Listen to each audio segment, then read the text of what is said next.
পাশাপাশি আমরা আপনাদের কাছে একটু কোয়েশ্চন আনসার সেশন থাকবে। কোয়েশ্চন আনসার সেশনটি আমরা অর্ধেকের বেশি সময় ইনশাল্লাহ কোয়েশ্চন আনসার সেশনটি কন্টিনিউ করব। তো আজকে আপনাদের সাথে যে সেশনটির উদ্যোক্তা যিনি এবং আমাদের যিনি আমাদেরকে গাইড করবেন, আমাদের সাথে ডক্টর মাসুম রহমান ভাই। মাসুম রহমান ভাই জালালাবাদ রাগিব রাবেয়া মেডিকেল কলেজ থেকে এমবিবিএস পাস করেছেন এবং ভাই ইউএসএমএলই স্টেপ 1 স্টেপ 2 সিকে এবং ভাই এমআরসিএস পার্ট এও করেছেন। এবং মাসুম ভাই বর্তমানে ইউএসএ তে মায়ো ক্লিনিকে নিউরোসার্জারিতে রিসার্চ ফেলো হিসেবে আছেন। এবং আপনাদের সাথে আমি অনুষ্ঠান সঞ্চালনায় থাকবো জহিরুল ইসলাম চৌধুরী, পঞ্চম বর্ষ, জালালাবাদ রাগিব রাবেয়া মেডিকেল কলেজ। যারা জয়েন করবেন দয়া করে মিউট করে রাখবেন আপনার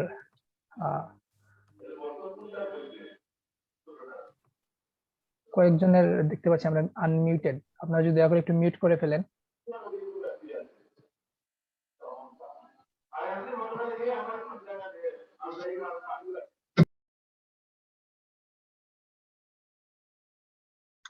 জহির, ভুলে মনে হয় আমি তোমাকেও মিউট করে ফেলছি। এটা সবার সাথে মিউট হয়ে গেছে জি ভাই।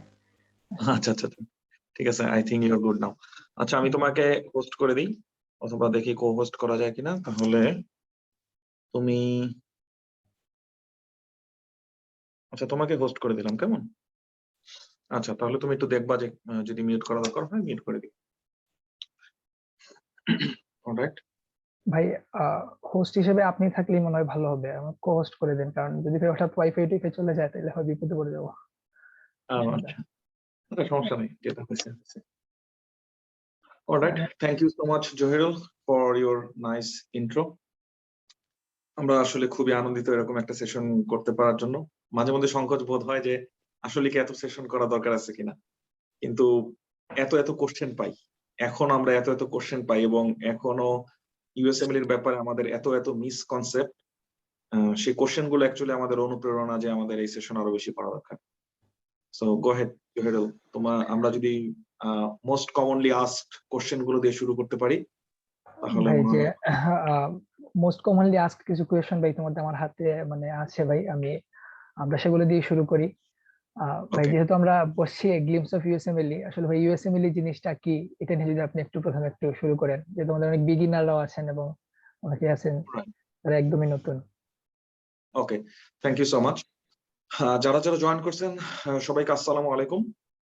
এবং যেহেতু আমাদের এই সেশনের একটা গোল হলো যে ইউএসএমএল এর একদম বেসিক ইনফরমেশন গুলো আমরা দেব, এজন্য যেটা হতে পারে কিছু কিছু কোশ্চেনের অ্যান্সার হয়তো আপনি আগে থেকে জানেন, আপনার কাছে একটু বোর লাগতে পারে, এটা খুবই স্বাভাবিক।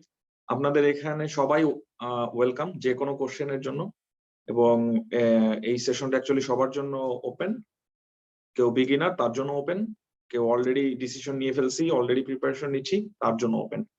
কারো কাছে যদি এরকম মনে হয় যে কোশ্চেন গুলো খুবই নেই বা একদম প্রিলিমিনারি প্রোগ্রাম, আগে ক্ষমা চেয়ে নিচ্ছি, একটু অপেক্ষা করুন। কোশ্চেন অ্যান্সার সেশনে আপনি আপনার ব্যক্তিগত যেটা জানা দরকার সেটা আপনি অবশ্যই আস্ক করতে পারবেন। তা প্রথম কোশ্চেন যেটা আমি জহিরুল, প্রথম কোশ্চেনটা কি বললাম? ইউএসএমএলই সম্পর্কে যদি একটু শুরু করলেন, যে ইউএসএমএলই জিনিসটা কি।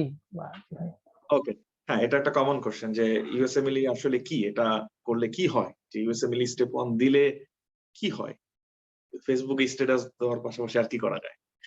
ঠিক আছে, তা প্রথম কথা যেটা যে ইউএসএমএল এর গোল, যেটা আমরা ইউএসএমএল যে কারণে দেই সেটা হলো ইউএসএ তে আমরা রেসিডেন্সি ট্রেনিং করতে চাই।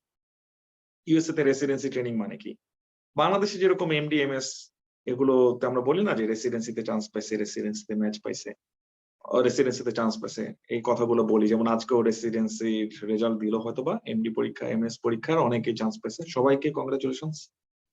আপনি ধরেন এরকম রেসিডেন্সি যদি ইউএসএ তে করতে চান তাহলে কি কি রিকোয়ারমেন্ট আছে, তা সেটা বাংলাদেশে যে জিনিসটা কাজ করে যে একটা অ্যাডমিশন টেস্ট দিলাম, অ্যাডমিশন টেস্ট একটা কম্পিটিশন, সেখান থেকে কি টপ স্কোরারদেরকে নেওয়া হয়, এটা হলো বাংলাদেশের এমডি অ্যাডমিশন টেস্টের প্রসিডিউর।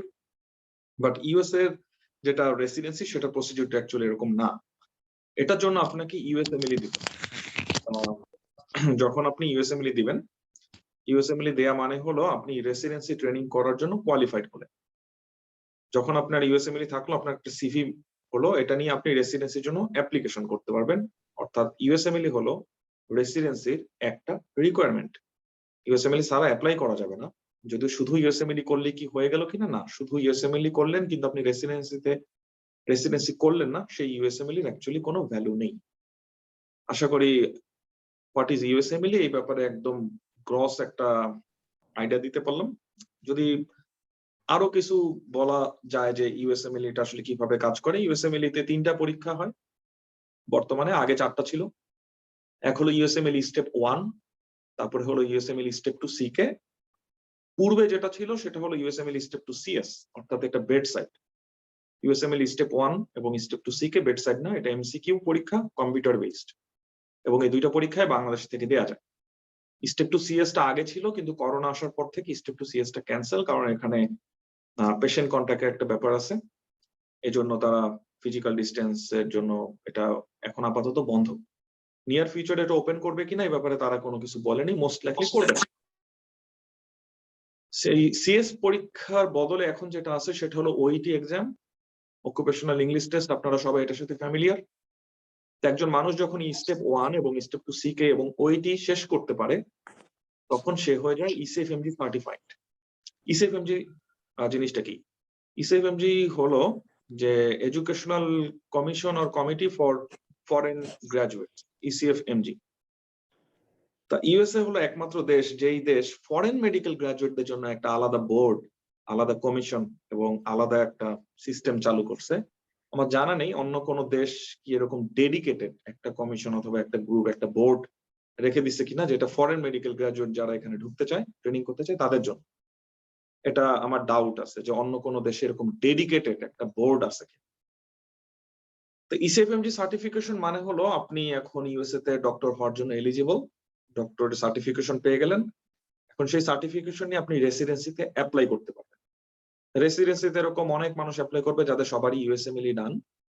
তখন ওইখান থেকে কিছু মানুষের হবে, কিছু মানুষের হবে না, এটা খুবই স্বাভাবিক। যাদের হয় না তারা সাধারণত পরের বছর আবার চেষ্টা করে, এবং দেয়ার আর সাম গাইডলাইন্স যে কিভাবে রেসিডেন্সিতে ম্যাচ পাওয়া যায়, কি করলে রেসিডেন্সিতে ম্যাচ পাওয়া যায়। এটা হলো অ্যাকচুয়ালি রিলেশনশিপ। খুব নাটশেলে যদি বলতে হয়, ইউএসএমএল করবেন, ইসিএফএমজি সার্টিফাইড হবেন, রেসিডেন্সির জন্য অ্যাপ্লাই করবেন। রেসিডেন্সি করার পরে আপনি একজন ইউএস ট্রেন্ড ফিজিশিয়ান। সেই রেসিডেন্সি আসলে কিসের উপরে করবেন এটার জন্য অ্যাভেলেবল সাবজেক্ট আছে। এটা হতে পারে ইন্টারনাল মেডিসিন, বিভিন্ন সাবজেক্টের রেসিডেন্সি হয়। আর সাব স্পেশালিটি গুলোর জন্য সাধারণত হয় হলো ফেলোশিপ। রেসিডেন্সির পরে মানুষ ফেলোশিপ করতে পারে। আশা করি আমি একদম হয়তোবা খুব লম্বা অ্যান্সার দিয়ে ফেলছি ইউএসএমএল কি এবং ইউএসএমএল এর সাথে রেসিডেন্সির সম্পর্ক কি। আশা করি ব্যাপারটা ক্লিয়ার সবার কাছে। জহির। জি ভাই, ধন্যবাদ ভাই। ইউএসএমএল নিয়ে বললেন ভাই, কিন্তু ভাই এখন আমরা যারা বাংলাদেশে আছি ভাই, আমরা যদি ইউএসএমএল দিতে চাই ভাই, বা আমাদের আসলে এলিজিবিলিটিটা কি, বা আমরা কখন ইউএসএমএল দিতে পারবো, বা কি কি যোগ্যতা থাকা লাগবে আমার ইউএসএমএল দিতে হলে? Okay, that is a fantastic question. তা আমরা সবাই মনে করি যে ইউএসএমএল অনেক আমাদের ঘোলাটে ভাব আছে। ইউএসএমএল স্টেপ 1 যেটা, এটা মেডিকেল স্কুলে থাকা অবস্থাতে দেওয়া যায়, অর্থাৎ আপনাকে এমবিবিএস পাস করতে হবে, এটা রিকোয়ার্ড না। অনেকে অলরেডি পাস করে দেখাইছে যে স্টেপ 1 ফাইনাল প্রফে বা ফাইনাল প্রফের আগে দিয়ে দেখাইছে। তাদের মধ্যে রাফি একজন, সে খুবই ভালো স্কোর করছিল। ঠিক আছে, আপনি চাইলে এটা দিতে পারবেন, যদিও এটা খুব ডিফিকাল্ট, এটা পসিবল। অনেক দেশের মানুষই তারা মেডিকেল স্কুলে থাকতেই দিয়ে দেয়, মেডিকেলে এমবিবিএস পাস করার আগেই দিয়ে দেয়। তো এটার এলিজিবিলিটি হলো স্টেপ 1 এর জন্য আপনি যদি ফার্স্ট প্রফ শেষ করেন, first year of medical school শেষ করেন, তাহলে আপনি স্টেপ 1 এর জন্য এলিজিবল। আপনি যদি ক্লিনিক্যাল রোটেশন যেখানে হয়, অর্থাৎ third year, fourth year, fifth ইয়ারে যে আপনি স্টেপ 2 সিকের জন্য এলিজিবল। তো ম্যাটার হলো যে আপনি কি এটা আর কি বলে, আপনি কি এটা ম্যানেজ করতে পারবেন কিনা, এটা হলো একটা কোশ্চেন। যদি আপনি ম্যানেজ করতে পারেন দেন গো ফর ইট। তারপরে কথা হলো যে ইন্টার্নশিপ কি এটার জন্য রিকোয়ার্ড কিনা। না, ইন্টার্নশিপ এটার জন্য রিকোয়ার্ড না। আরেকটা কোশ্চেন আসতে পারে যে আফটার গ্রাজুয়েশন কি কি রিকোয়ারমেন্ট আছে। আফটার গ্রাজুয়েশন আপনার শুধু মেইন সার্টিফিকেটের কপিটা লাগবে, আর কিছু লাগবে না। কোনো ক্লিনিক্যাল ট্রেনিং দরকার নেই এই পরীক্ষায় করার জন্য, কারণ ওদের যেটা কনসেপ্ট সেটা হলো আপনি নলেজ নিয়ে আসেন, ক্লিনিক্যাল ট্রেনিং এর দায়িত্ব ওদের। হ্যাঁ জহির। ভাই ইউএসএমএল যে ভাই, মানে অনেকগুলা স্টেপের কথা আপনি বললেন, 3টা স্টেপের কথা বললেন। তবে আসলে কোন স্টেপটা প্রথমে মানে দেওয়া উচিত, বা এই সিকোয়েন্সটা যদি একটু বলেন বা বুঝতে পারছি। মানুষের। এটা খুব কমন একটা কোশ্চেন, এটা খুবই কমন একটা কোশ্চেন এবং খুবই কমন একটা কনসার্ন। এটা আমি আমার নিজের জন্য, আমি যখন ডিসিশন নিছি তখন আমার জন্য এটা একটা বিগ কনসার্ন ছিল যে কোন স্টেপটা আগে দেওয়া যায়। যারা জানি অথবা যারা জানি না সবার জন্য বলতেছি, ইউএসএমএল এর এই স্টেপ যে কোনো সিকোয়েন্সে দেওয়া যায়, ঠিক আছে, এক্সেপ্ট স্টেপ 3। স্টেপ 3টা দেওয়ার রিকোয়ারমেন্ট হলো আপনাকে ইসিএফএমজি সার্টিফাইড হতে হবে। আর ইসিএফএমজি সার্টিফাইড হওয়ার রিকোয়ারমেন্ট হলো স্টেপ 1, স্টেপ 2 সিকে এবং ওইটি পাস করতে হবে। তার মানে 3টা না করে কখন স্টেপ 3টা দিতে পারবেন না, তাহলে স্টেপ 3টা আলাদা। এখন আসি আমাদের ইসিএফএমজি সার্টিফিকেশনের জন্য 3টা পরীক্ষা, ইউএসএমএল স্টেপ 1, ইউএসএমএল স্টেপ 2 সিকে আর হলো ওইটি। এই 3টা পরীক্ষা যে কোনো সিকোয়েন্সে দেওয়া যায়, অথবা পূর্বে যেটা ছিল সেটা হলো স্টেপ 2 সিএস। এই 3টা পরীক্ষা যে কোনো সিকোয়েন্সে দেওয়া যায়, ঠিক আছে। এটা একান্তই ব্যক্তিগত পছন্দ যে আপনি কোন স্টেপটা আগে দিবেন, কোন পরীক্ষাটা আগে দিবেন। তবে হ্যাঁ, আমাকে যদি কেউ কোশ্চেন করে যে আপনি কোনটা প্রেফার করেন, সেক্ষেত্রে আমি বলবো যে স্টেপ 1 যার নাম করা হয়েছে তার একটা কারণ আছে যে কেন তার নাম স্টেপ 1 করা হলো। তা আমি প্রেফার করব স্টেপ 1 আগে, তারপর স্টেপ 2 সিকে। এটার আর্গুমেন্ট গুলো হয় হলো এরকম যে আচ্ছা আমি তো এখন 5th ইয়ারে আছি, 5th ইয়ারে থাকার কারণে আমি এখন মেডিসিন সার্জারি পড়তেছি, আমার জন্য স্টেপ 2 সিকে এটা কি বেশি প্রেফারেবল হবে কিনা বা সহজ হবে কিনা? ইয়েস, নো, এটা হতেও পারে, নাও হতে পারে। ইট ডিপেন্ডস আপনার actual pathology, physiology, anatomy, pharmacology এগুলোর কনসেপ্ট কতটা স্ট্রং সেটার উপরে ডিপেন্ড করে। এবং এটা বললাম এটা একটা কন্ট্রোভার্সিয়াল ইস্যু। তবে আমি যেটা মনে করি, আমার যেটা বিশ্বাস, এটা নিয়ে আমার কোনো ডেটা আছে কিনা আই ডোন্ট নো, মেজরিটি মানুষ প্রেফার করবে স্টেপ 1 আগে, তারপর স্টেপ 2 সিকে। এবং কোন রাস্তাটা, কোন রাউটটা বেটার, এটার জন্য সবচেয়ে বড় কোশ্চেন হলো যে আপনি যদি আবার পুনরায় যদি রাস্তাটি নিতে হয় তাহলে কি করবেন? তাহলে আমাকে যদি পুনরায় আবার এই রাস্তা চয়েস করতে বলা হয়, আমি আবারও স্টেপ 1 আগে চয়েস করব, স্টেপ 2 সিকে পরে দিব, স্টেপ 1 এর পরে দিব। আমি এরকম অনেক ক্যান্ডিডেটের কথা শুনছি। Again this is not a complete data, actual comparison আমি বলতে পারবো না, কিন্তু এরকম অনেক ক্যান্ডিডেট আছে যারা স্টেপ 2 সিকে আগে দিছে, ভালো স্কোর করছে, স্টেপ 1 পরে দিছে, ভালো স্কোর করছে, এবং তারা স্টিল প্রিফার করে স্টেপ 2 সিকে আগে দেওয়ার জন্য। এরকম অনেক মানুষ আছে যারা স্টেপ 2 সিকে যদিও নিজে আগে দিছে, কিন্তু সে পরবর্তীতে রিগ্রেটস করছে যে আমার স্টেপ 1টা আগে দেওয়া দরকার ছিল, ঠিক আছে। যদিও এটা কন্ট্রোভার্সিয়াল ইস্যু, আমি বলতে পারি আপনাকে যে মেজরিটি, আপনার মানে most of the senior, most of the successful people step 1টা আগে দেয়, তারপর স্টেপ 2 সিকেটা দেয়। এবং এটার একটা কারণ আছে, কারণ হলো ইউএসএমএল এর এই প্রিপারেশন গুলো হলো ওভারল্যাপিং, ঠিক আছে, ওভারল্যাপিং। তাহলে স্টেপ 1 এর কিছু জিনিস আসবে স্টেপ 2 সিকেতে, ব্যাপারটা কিন্তু এরকম না যে স্টেপ 2 সিকের কিছু জিনিস আসবে স্টেপ 1। এটা একটু স্টেপ 1 স্টেপ 2 সিকে এইড করে, কিন্তু এটা যখন রিভার্স করতে হয় তখন আমার জন্য একটা ওভার বার্ডেন হয়, ঠিক আছে, ব্যাপারটা ওভার বার্ডেন হয়ে যায়। আরো যদি ভেঙে বলি, আমি যখন স্টেপ 1 এর প্রিপারেশন নিছি তখন আমাকে করতে হয়েছে কি, ভিডিও লেকচার দেখতে হয়েছে, প্রথমে ভিডিও লেকচার দেখতে হয়েছে, টেক্সট পড়তে হয়েছে। আমি সেটা নিজে কাপলান থেকে করছি স্টেপ 1 এর।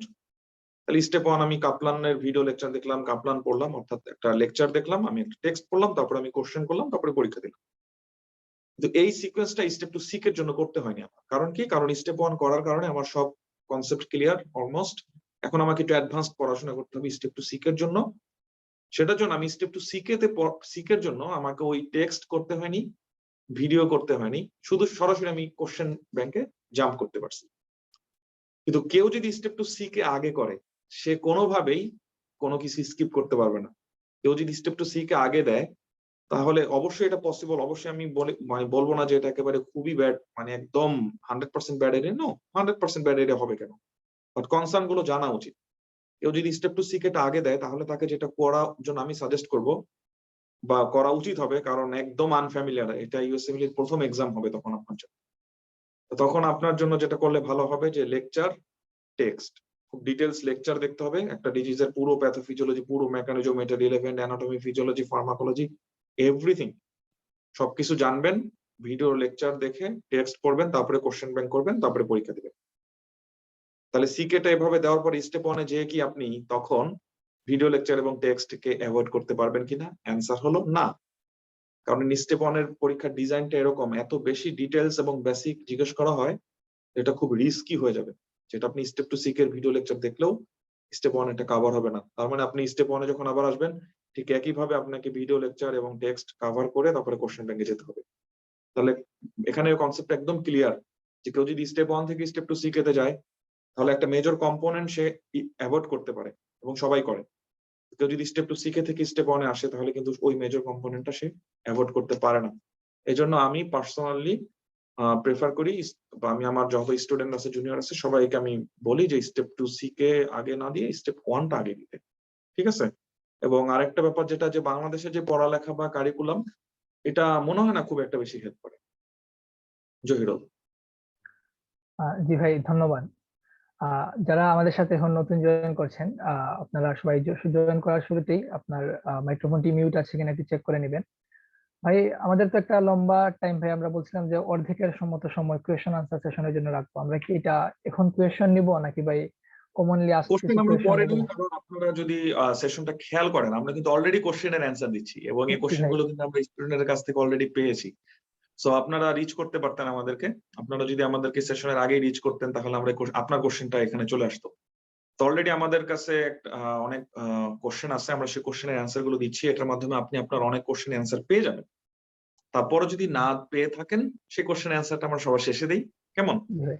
ওকে, যারা জহিরুল, গো আহেড। যারা কোয়েশ্চন করবেন ওনারা এই চ্যাট বক্সে লিখতে পারেন, টু এভরিওয়ান একদম। লিখতে পারেন, অথবা শুধু আমার কাছে ডিরেক্ট মেসেজ করতে পারেন যদি আপনার নামটা হিডেন রাখতে চান। অনেকেই হ্যাঁ, ভাই কোয়েশ্চন, যে ভয়ে অনেকে কোয়েশ্চন করে না যে অন্যজন কি বলবে এটা ওকে। নিয়ে। আমাকে করতে পারেন আমার হ্যাঁ, ফেসবুকে, মেসেঞ্জারে অথবা হোয়াটসঅ্যাপে, আমাদের এখানে এনিওয়্যার। চ্যাট লিস্টে করলে মনে হয় ভালো হবে ভাই। আজকে হ্যাঁ, যদি কেউ আনসার চাই এটা আর জি কি। জি, এটা বেশি অর্গানাইজড হবে। ওকে, গো আহেড। ভাই, ইউএসএমএলই দেওয়ার পর ভাই ওটা রেসিডেন্সির একটা ইস্যু আসে যে রেসিডেন্সি কি, বা রেসিডেন্সি জিনিসটা কিভাবে হবে। রেসিডেন্সির রাইট। আউটলাইনে যদি ভাই রেসিডেন্সি ট্রেনিং এর বিষয়ে যদি একটু বলেন, বা রেসিডেন্সির চান্স গুলা মানে কতটুকু কিভাবে বাড়ানো যায়, হুম।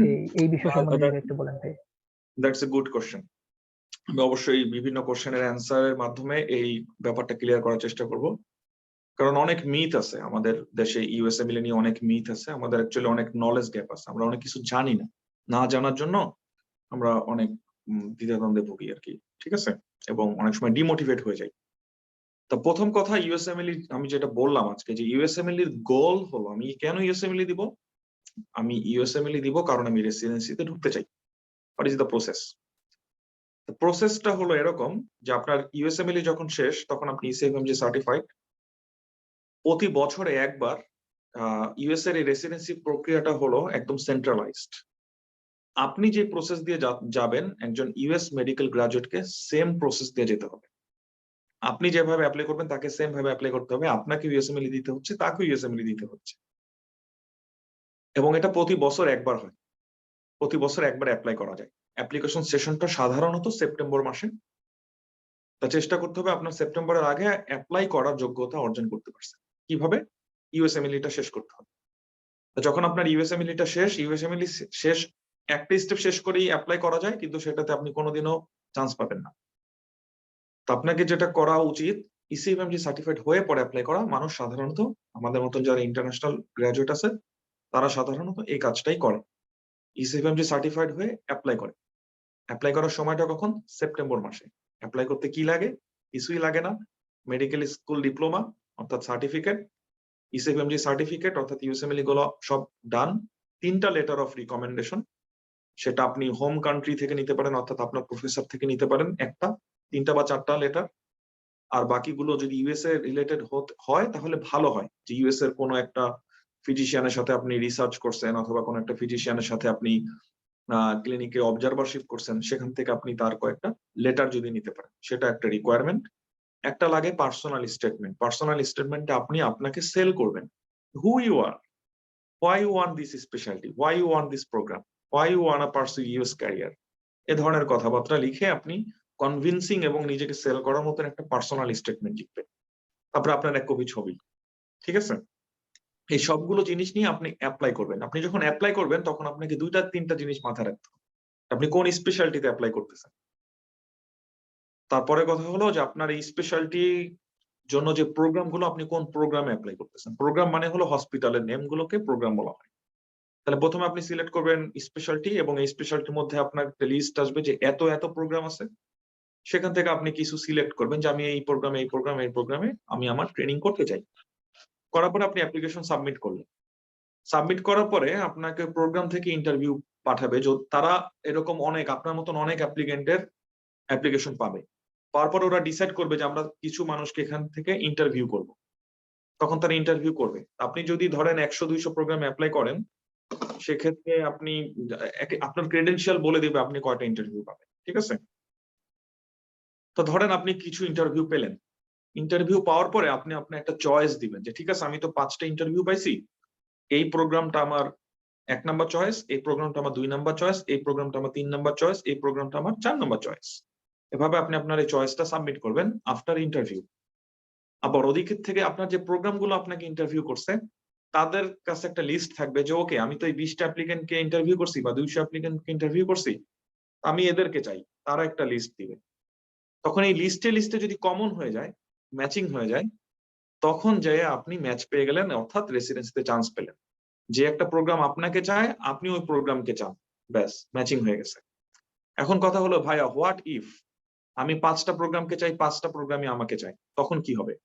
তখন টপ ম্যাচিংটা হবে। ঠিক আছে? আপনি কোন প্রোগ্রামকে ১ নাম্বারে চাইছেন সেটার সাথে আপনি ঢুকতে পারবেন। হোয়াট ইফ আমি যে প্রোগ্রামে ঢুকতে চাই সেই প্রোগ্রামে তো অন্যরাও ঢুকতে চায়। তখন কি হবে? হ্যাঁ, এটা ডিপেন্ড করবে। ধরেন ওই প্রোগ্রামে ১০ টা সিট আছে এবং ওই প্রোগ্রাম মোট ৫০ জন মানুষের লিস্ট দিল যে আমি এদেরকে চাই। আপনি ওই লিস্টের ১০ এর মধ্যে আছেন। তাহলে ডেফিনিটলি আপনি ওখানে ঢুকতে পারবেন। কিন্তু আরেকটা সিনারিওতে আপনি ১০ এর মধ্যে নাই, আপনি ১৫ নম্বরে আছেন। তাহলে কি হবে? তাহলে ২ রকম ঘটনা ঘটতে পারে। যদি আপনার সামনে যে ১৪ জন, সেই ১৪ জনই ওই প্রোগ্রামকে সিলেক্ট করে যে আমি ওই প্রোগ্রামে ঢুকতে চাই, তাহলে আপনি আর ওই প্রোগ্রামে চান্স পাবেন না। আর যদি এরকম হয় যে ওই ১৪ জনের মধ্যে মেজরিটি অন্য জায়গাটাকে প্রেফার করছে, অন্য প্রোগ্রামকে প্রেফার করছে না। এই প্রোগ্রাম আমার ফার্স্ট চয়েস না, অন্য জায়গা আমার ফার্স্ট চয়েস। এবং তারা অন্য জায়গাতে চান্স পেয়ে গেছে। তাহলে আপনার সামনে লিস্টটা খালি হয়ে গেল, আপনি ১০ এর ভিতরে ঢুকে যাবেন। এভাবে রেসিডেন্সি ম্যাচিং অ্যালগরিদম কাজ করে। Quite difficult to understand. আমি খুব অল্প খুব সহজে বুঝায় বলার চেষ্টা করছি, জানি না কতটুকু বুঝতে পারছেন। এটা লিখে বুঝাতে পারলে ভালো হতো। এটা বোঝার জন্য আপনারা ইউটিউব এর সোর্স ইউজ করতে পারেন, ঠিক আছে? এবং residency application step by step কিভাবে এপ্লাই করা যায় এটাও। কিন্তু আমি যেটা মনে করি যে একটা ওভারভিউ থাকা ভালো। বেশি কথা বলা উচিত যে কিভাবে আমরা রেসিডেন্সি ম্যাচিং আমাদের চান্সটা বাড়াতে পারি। কি করলে আমি একজন কম্পিটিটিভ অ্যাপ্লিকেন্ট হতে পারি, ঠিক আছে? এটা হলো এখনকার বিগ কনসার্ন হওয়া উচিত এবং কিভাবে আমি ইউএসএমএল প্রিপারেশন নিতে পারি এটা বিগ কনসার্ন হওয়া উচিত। আর অবশ্যই আমাকে পুরো রাস্তা সম্পর্কে একটা আইডিয়া থাকলে ভালো। সেই আইডিয়ার জন্য আমাদের নিজেকেও একটু রিসার্চ করতে হবে। রিসার্চের ম্যাটেরিয়াল হলো ইউটিউব, ঠিক আছে? তো আমি একটা ওভারভিউ দিলাম যে কিভাবে রেসিডেন্সি অ্যাপ্লিকেশন করতে হয় এবং এরপরে ফেট কি। তারপরে আপনি ধরেন রেসিডেন্সিতে ম্যাচ পেলেন। ম্যাচ পেলে পরবর্তীতে আপনি সেখানে ট্রেনিং শুরু করবেন। রেসিডেন্সি ট্রেনিং শেষ। যেই সাবজেক্টে ট্রেনিং করবেন আপনি ওই সাবজেক্টের একজন স্পেশালিস্ট হলেন। ধরেন আপনি জেনারেল সার্জারিতে করলেন তাহলে আপনি জেনারেল সার্জন। আপনি ইন্টারনাল মেডিসিনে করলেন তাহলে আপনি একজন ইন্টারনাল মেডিসিন স্পেশালিস্ট। এরপরে আপনি সাব ডিভিশনে যেতে চান তাহলে পরবর্তীতে ফেলোশিপ করতে হবে। ঠিক আছে? এবং এগুলো সব একটা কন্টিনিউয়াস প্রসেস। নিজেকে কন্টিনিউয়াসলি সিভি ইমপ্রুভ করার উপরে যদি আমরা থাকি তাহলে অবশ্যই অনেক কিছুই পসিবল। জহিরুল, তোমার নেক্সট কোশ্চেন। ভাই আপনি একটা জিনিস বলছেন একটু আগে যে আসলে রেসিডেন্সির জন্য আমাকে নিজেকে সেল করতে হবে বা আমাকে নিজেকে মানে প্রেজেন্ট করতে হবে যে আমি কি ভাই আমি আমি যে ভাই why I should sell myself, মানে আমি কেন ভাই ইউএসএমএল দিব, এই জিনিসটা তো আমার আগে আরো ভালো করে জানতে হবে ভাই। মানে কোনো মানুষের ইউএসএমএল এইম কেন করা উচিত আসলে? ওকে, দ্যাটস এ গ্রেট কোশ্চেন যে হোয়াই ইউএসএমএল। হ্যাঁ, হোয়াই ইউএসএমএল এটা কমপ্লিটলি পার্সোনালাইজড একটা কোশ্চেন। এটা ডিপেন্ড করে আপনি কি চান, আপনি আপনার ক্যারিয়ারে কি চান। তবে সাধারণত এক এক রকম মানুষ এক এক রকম জিনিস চায়। কেউ চিন্তা করে আমি দেশে থাকবো, আমি আমার প্যারেন্টস এর সাথে থাকবো, আমি আমার দেশের মানুষকে দেখবো, সামথিং লাইক দ্যাট। এটা এক ধরনের কোশ্চেন। কেউ কেউ চিন্তা করে যে না আমি আমার ফিল্ডে সবচেয়ে এক্সপার্ট হব এবং এটা অ্যাক্রস দ্য ওয়ার্ল্ড, শুধুমাত্র আমাদের দেশে না। কেউ যদি নিজেকে শুধুমাত্র একটা নির্দিষ্ট এলাকা না ভেবে যদি আরেকটু ব্রড চিন্তা করতে চাই, অথবা সেটা চিন্তা না করে সে যদি মনে করে যে আমি ফর এক্সাম্পল আমি কার্ডিওলজিস্ট হতে চাই, আমি চেষ্টা করব কতটা কার্ডিওলজিতে কতটা অ্যাডভান্সড, কতটা বেস্ট ট্রেনিং আমি গেইন করতে পারি। তা এরকম যদি কারো ভিশন থাকে যে স্পেসিফিক সাবজেক্ট মেডিকেল ফিল্ডে তার এক্সিলেন্ট হওয়াটা হলো তার গোল, এটা যদি হয় কারো ভিশন, এটা যদি হয় কারো উইশ, ঠিক আছে, সেক্ষেত্রে সে একটা জিনিস সার্চ করতে পারে গুগলে যে কোন দেশের which country has the most technologically advanced health system, ঠিক আছে, or medical science। দেখেন প্রথম 3টা দেশের মধ্যে কোন দেশের নাম আসে। তারপর যদি আপনি একটা কোশ্চেন করেন যে আপনি তো উত্তরোত্তর উন্নতি পছন্দ করেন আপনি আপনার ফিল্ডে, যে most advance in medical science research or research in health sector, দেখবেন কোন দেশের নামটা আগে আসে। আপনি যদি আরেকটা কোশ্চেন করেন, যেহেতু আমাদের ক্যারিয়ারের সাথে একটা সম্পর্ক আছে, which country provides best compensation for the physician income অথবা physician's compensation, কতটুকু টাকা দেয়, কি পরিমাণ, ঠিক আছে, এটা একটা মোটিভেশন অবশ্যই, কিন্তু এটা গোল হওয়া উচিত না। তখন দেখবেন কোন কান্ট্রির নামটা সবার আগে আসে। সো আপনি যদি সিম্পল 3টা কোশ্চেন করেন, কোন দেশ মেডিকেল সায়েন্সে টেকনোলজিক্যালি সবচেয়ে বেশি অ্যাডভান্সড, 2 নাম্বার কোশ্চেন কোন দেশ মেডিকেল রিসার্চের ক্ষেত্রে সবচেয়ে বেশি অ্যাডভান্সড, 3 নাম্বার কোশ্চেন কোন দেশ হেলথ কেয়ার প্রফেশনালদেরকে বা ডক্টরকে বা ফিজিশিয়ান কম্পেনসেশনে সবচেয়ে বেশি অ্যাডভান্সড। সেক্ষেত্রে আপনি আমি জানি যে 3টা কোশ্চেনে 3টা ক্যাটাগরিতে ইউএসএ 1 নাম্বার 1 থেকে 3 এর মধ্যে আসবে। এরকম যদি আরো অনেকগুলো কোশ্চেনকে আমরা অ্যাড করে দিই, যে আইএমজিদের জন্য opportunity, post graduation training, structured post graduation training, এই ধরনের জিনিসগুলো যদি আমরা অ্যাড করে দিই, কোশ্চেন যত বেশি হবে দেখবেন প্রতিটা জায়গাতেই ইউএসএ একটা ডিসেন্ট পজিশন ধরে রাখতেছে। আমার যদি পার্সোনালি আমি অ্যান্সার দিই যে হোয়াই ইউএসএ, রাইট, কারণ এরকম অনেক কান্ট্রি আছে যারা রিসার্চে অ্যাডভান্স, যারা ফার্স্ট ওয়ার্ল্ড কান্ট্রি, অবশ্যই তাদের হেলথ কেয়ার টেকনোলজি অনেক advanced. Then why USA? USA তে চয়েস করার আমার কয়েকটা কারণ, 2টা কারণ আমি বলবো মেইনলি, ঠিক আছে। একটা কারণ হলো আমরা সবাই একটু মিউট করি, রেজাউস সামাদ রুহেল ভাই নামে একজন, উনি মিউট না, আপনি যদি একটু কষ্ট করে ভাই মিউট করতেন। আমরা সবাই একটু মিউট করবো কেমন? আর মানে কথার সময় ইন্টারাপশন করা বা অন্য একজনকে নাম ধরে যদি ডেকে বলতে হয় যে আপনি ভাই একটু মিউট করেন, একটু অড লুকিং। আমি একটু যেন সবাই কেয়ারফুল হবো মিউট করার ব্যাপারে। আচ্ছা, তা যেটা বলতে চাচ্ছিলাম, আমি 2টা কারণে ইউএসএ কে পছন্দ করেছি। 1 নাম্বার কথা হলো ইউএসএ এর যে পোস্ট গ্রাজুয়েশন ট্রেনিংটা, এটা খুবই স্ট্রাকচার্ড, খুব অর্গানাইজড। যে একজন রেসিডেন্ট অথবা একজন ট্রেনি কি কি কাজ করবে, কি কি পেশেন্ট তাকে অবশ্যই দেখতে হবে, এতটা অর্গানাইজড খুব কম দেশেই আছে, ঠিক আছে, খুব কম দেশই আছে। অনেক দেশ যেটা করে ওরা প্রেফার করে আপনি অন্য কোথাও থেকে ট্রেনিং করে আসে ওদের সাথে জব করবেন, ঠিক আছে, এরকম। এবং এখানে আরেকটা জিনিস ইউএসএ আমার কাছে যেটা ভালো লাগে সেটা হলো আমার কাছে মনে হয় অলমোস্ট ইকুয়াল আমরা যখন অ্যাপ্লাই করি। হ্যাঁ, তাদেরকে প্রেফার করা হয়, ইউএসএ গ্রাজুয়েটদেরকে যেটা প্রেফার করা হয় এটা ফাইন, বাট স্টিল আইএমজি দের অপরচুনিটি ইউএসএ তে যত বেশি অনেক কান্ট্রিতে এত বেশি কিনা আমার এটা নিয়ে একটু ডাউট হয়, ঠিক আছে। কারণ আমাদেরকে ইউএসএমএল দিতে হচ্ছে, তাদেরকে ইউএসএমএল দিতে হচ্ছে, আমরাও যেই অ্যাপ্লিকেশন রেসিডেন্সির জন্য যেভাবে অ্যাপ্লিকেশন করতেছি তাদেরকেও ঠিক একইভাবে অ্যাপ্লিকেশন করতে হচ্ছে। আরেকটা ব্যাপার হলো যে একটা অর্গানাইজ সিস্টেম, এই যে আমি অ্যাপ্লিকেশন করব, কোথায় অ্যাপ্লাই করব, কোন হসপিটালে যাব, এটা সেন্ট্রালি রিকগনাইজড, এটা সেন্ট্রালি কন্ট্রোলড। তাহলে আমার কাছে ব্যাপারটা খুব অর্গানাইজড মনে হয় যে ঠিক আছে। আরেকটা ব্যাপার হলো যে রিসার্চের দিক থেকে খুব আগানো। আমি সারা জীবন কি আমরা শুধু ইয়াই করব, মানে কি বলে, মানে ডক্টর হয়ে শুধু পেশেন্ট দেখবো, নাকি আমি কিছু চেষ্টা করব যে, এখনো সবাইকে মিউট মনে হচ্ছে না, আমি দুঃখিত নাম মেনশন করার জন্য, মোহাম্মদ হোসাইন বা এমডি হোসাইন নামে একজন ঢুকছেন, আপনারটা একটু মিউট করলে ভালো হয় ভাই, ঠিক আছে। আরেকটা ব্যাপার হলো যেটা ইউএসএ তে একটা অপরচুনিটি আছে, যদিও এটা জাস্ট অপরচুনিটি, আপনাকে ফোর্স করা হবে না করার জন্য, সেটা হলো রিসার্চ। আমার জন্য রিসার্চ ভালো লাগে। আমি এখন স্টিল রিসার্চে আছি। তো যদি ব্রডলি বলতে হয় হোয়াই ইউএসএমএলই, আমার অ্যান্সার হবে ১ নাম্বার স্ট্রাকচার ট্রেনিং। তাদের ট্রেনিংটা খুব স্ট্রাকচার এবং ওয়ার্ল্ড ক্লাস ট্রেনিং। ঠিক আছে? আপনারা যারা নতুন জয়েন করতেছেন আপনাদের মাইক্রোফোনটা একটু মিউট করে রাখবেন প্লিজ।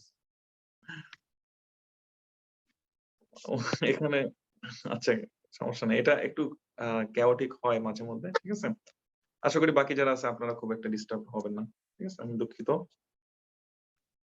আমরা চাইলে একদম খুবই স্ট্রিক্ট হতে পারতাম, কিন্তু স্ট্রিক্ট হয়নি।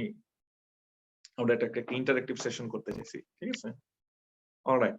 তারপরে কি খুব শর্ট করে যদি বলি তাহলে structure training, organise system for application, good compensation, research, technological advancement, এই জিনিসগুলো আমাকে খুবই আকৃষ্ট করে। কারণ অনেক সময় যেটা দেখা যায় যে আমরা যেটা বুঝতে পারি যে এটা পেশেন্টের জন্য বেস্ট ট্রিটমেন্ট অপশন, এটা আমরা প্রোভাইড করতে পারি না due to lack of resource.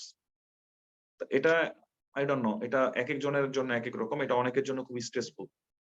যে আপনি একজন ফিজিশিয়ান হওয়ার পরে যখন দেখবেন আপনি এটা করতে পারবেন না, এটা খুবই স্ট্রেসফুল। ঠিক আছে? তা it will not be the case here. কিছু কিছু জায়গায় অথবা হতে পারে, কিন্তু না হওয়ার সম্ভাবনাটাই বেশি। আশা করি সবাইকে বুঝাইতে পারছি যে হোয়াই ইউএসএমএলই। হোয়াই ইউএসএমএল এটা অ্যাকচুয়ালি পার্সোনালাইজড একটা কোশ্চেন। আপনি কেন পছন্দ করতেছেন এটা সম্পূর্ণ আপনার ব্যাপার। অনেক মানুষ অনেক কারণে পছন্দ করে, কেউ কেউ বাধ্য হয়ে দেয়। দেখা গেছে যে ইউএসএ তে তার সিটিজেনশিপ আছে বা গ্রিন কার্ড আছে, এখন সে বাধ্য ইউএসএমএল দেওয়ার জন্য।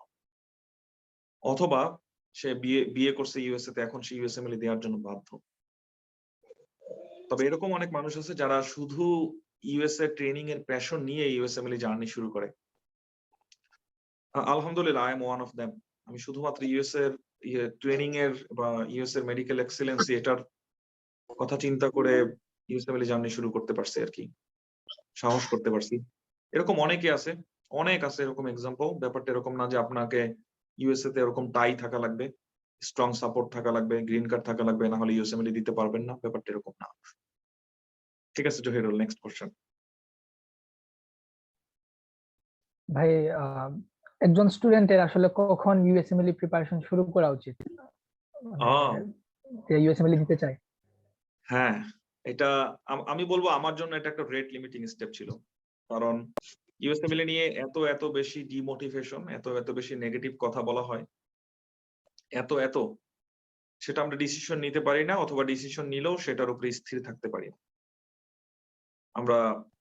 আমরা অনেক সময় কি হয়ে যায়, আউট অফ ফোকাস হয়ে যায়, যে আমরা ডিসিশন নিছিলাম ইউএসএমএল এর, কিন্তু মাঝখানে হঠাৎ করে একটু বিসিএস দিয়ে দিলাম। তো বিসিএস তো কোনোভাবে আমার ইউএসএমএল কে হেল্প করে না, তাহলে আমি বিসিএস দিলাম কেন? Due to anxiety, due to demotivation. এটা তা আমি বলবো যেটা রেট লিমিটিং স্টেপ, সেটাকে আমি ইউএসএমএল দিব কিনা। বিসমিল্লাহিররহমানিররহিম। কুল আউযু বিরাব্বিল ফালাক মিন শাররি মা আপনি একটু মিউট করে দেন ভাই। তুমি কি আমাকে হোস্ট বানাইছো? হ্যাঁ হ্যাঁ, আমি আপনাকে হোস্ট করে দিয়েছি। আচ্ছা, আমি উনাকে রিমুভ করতেছি।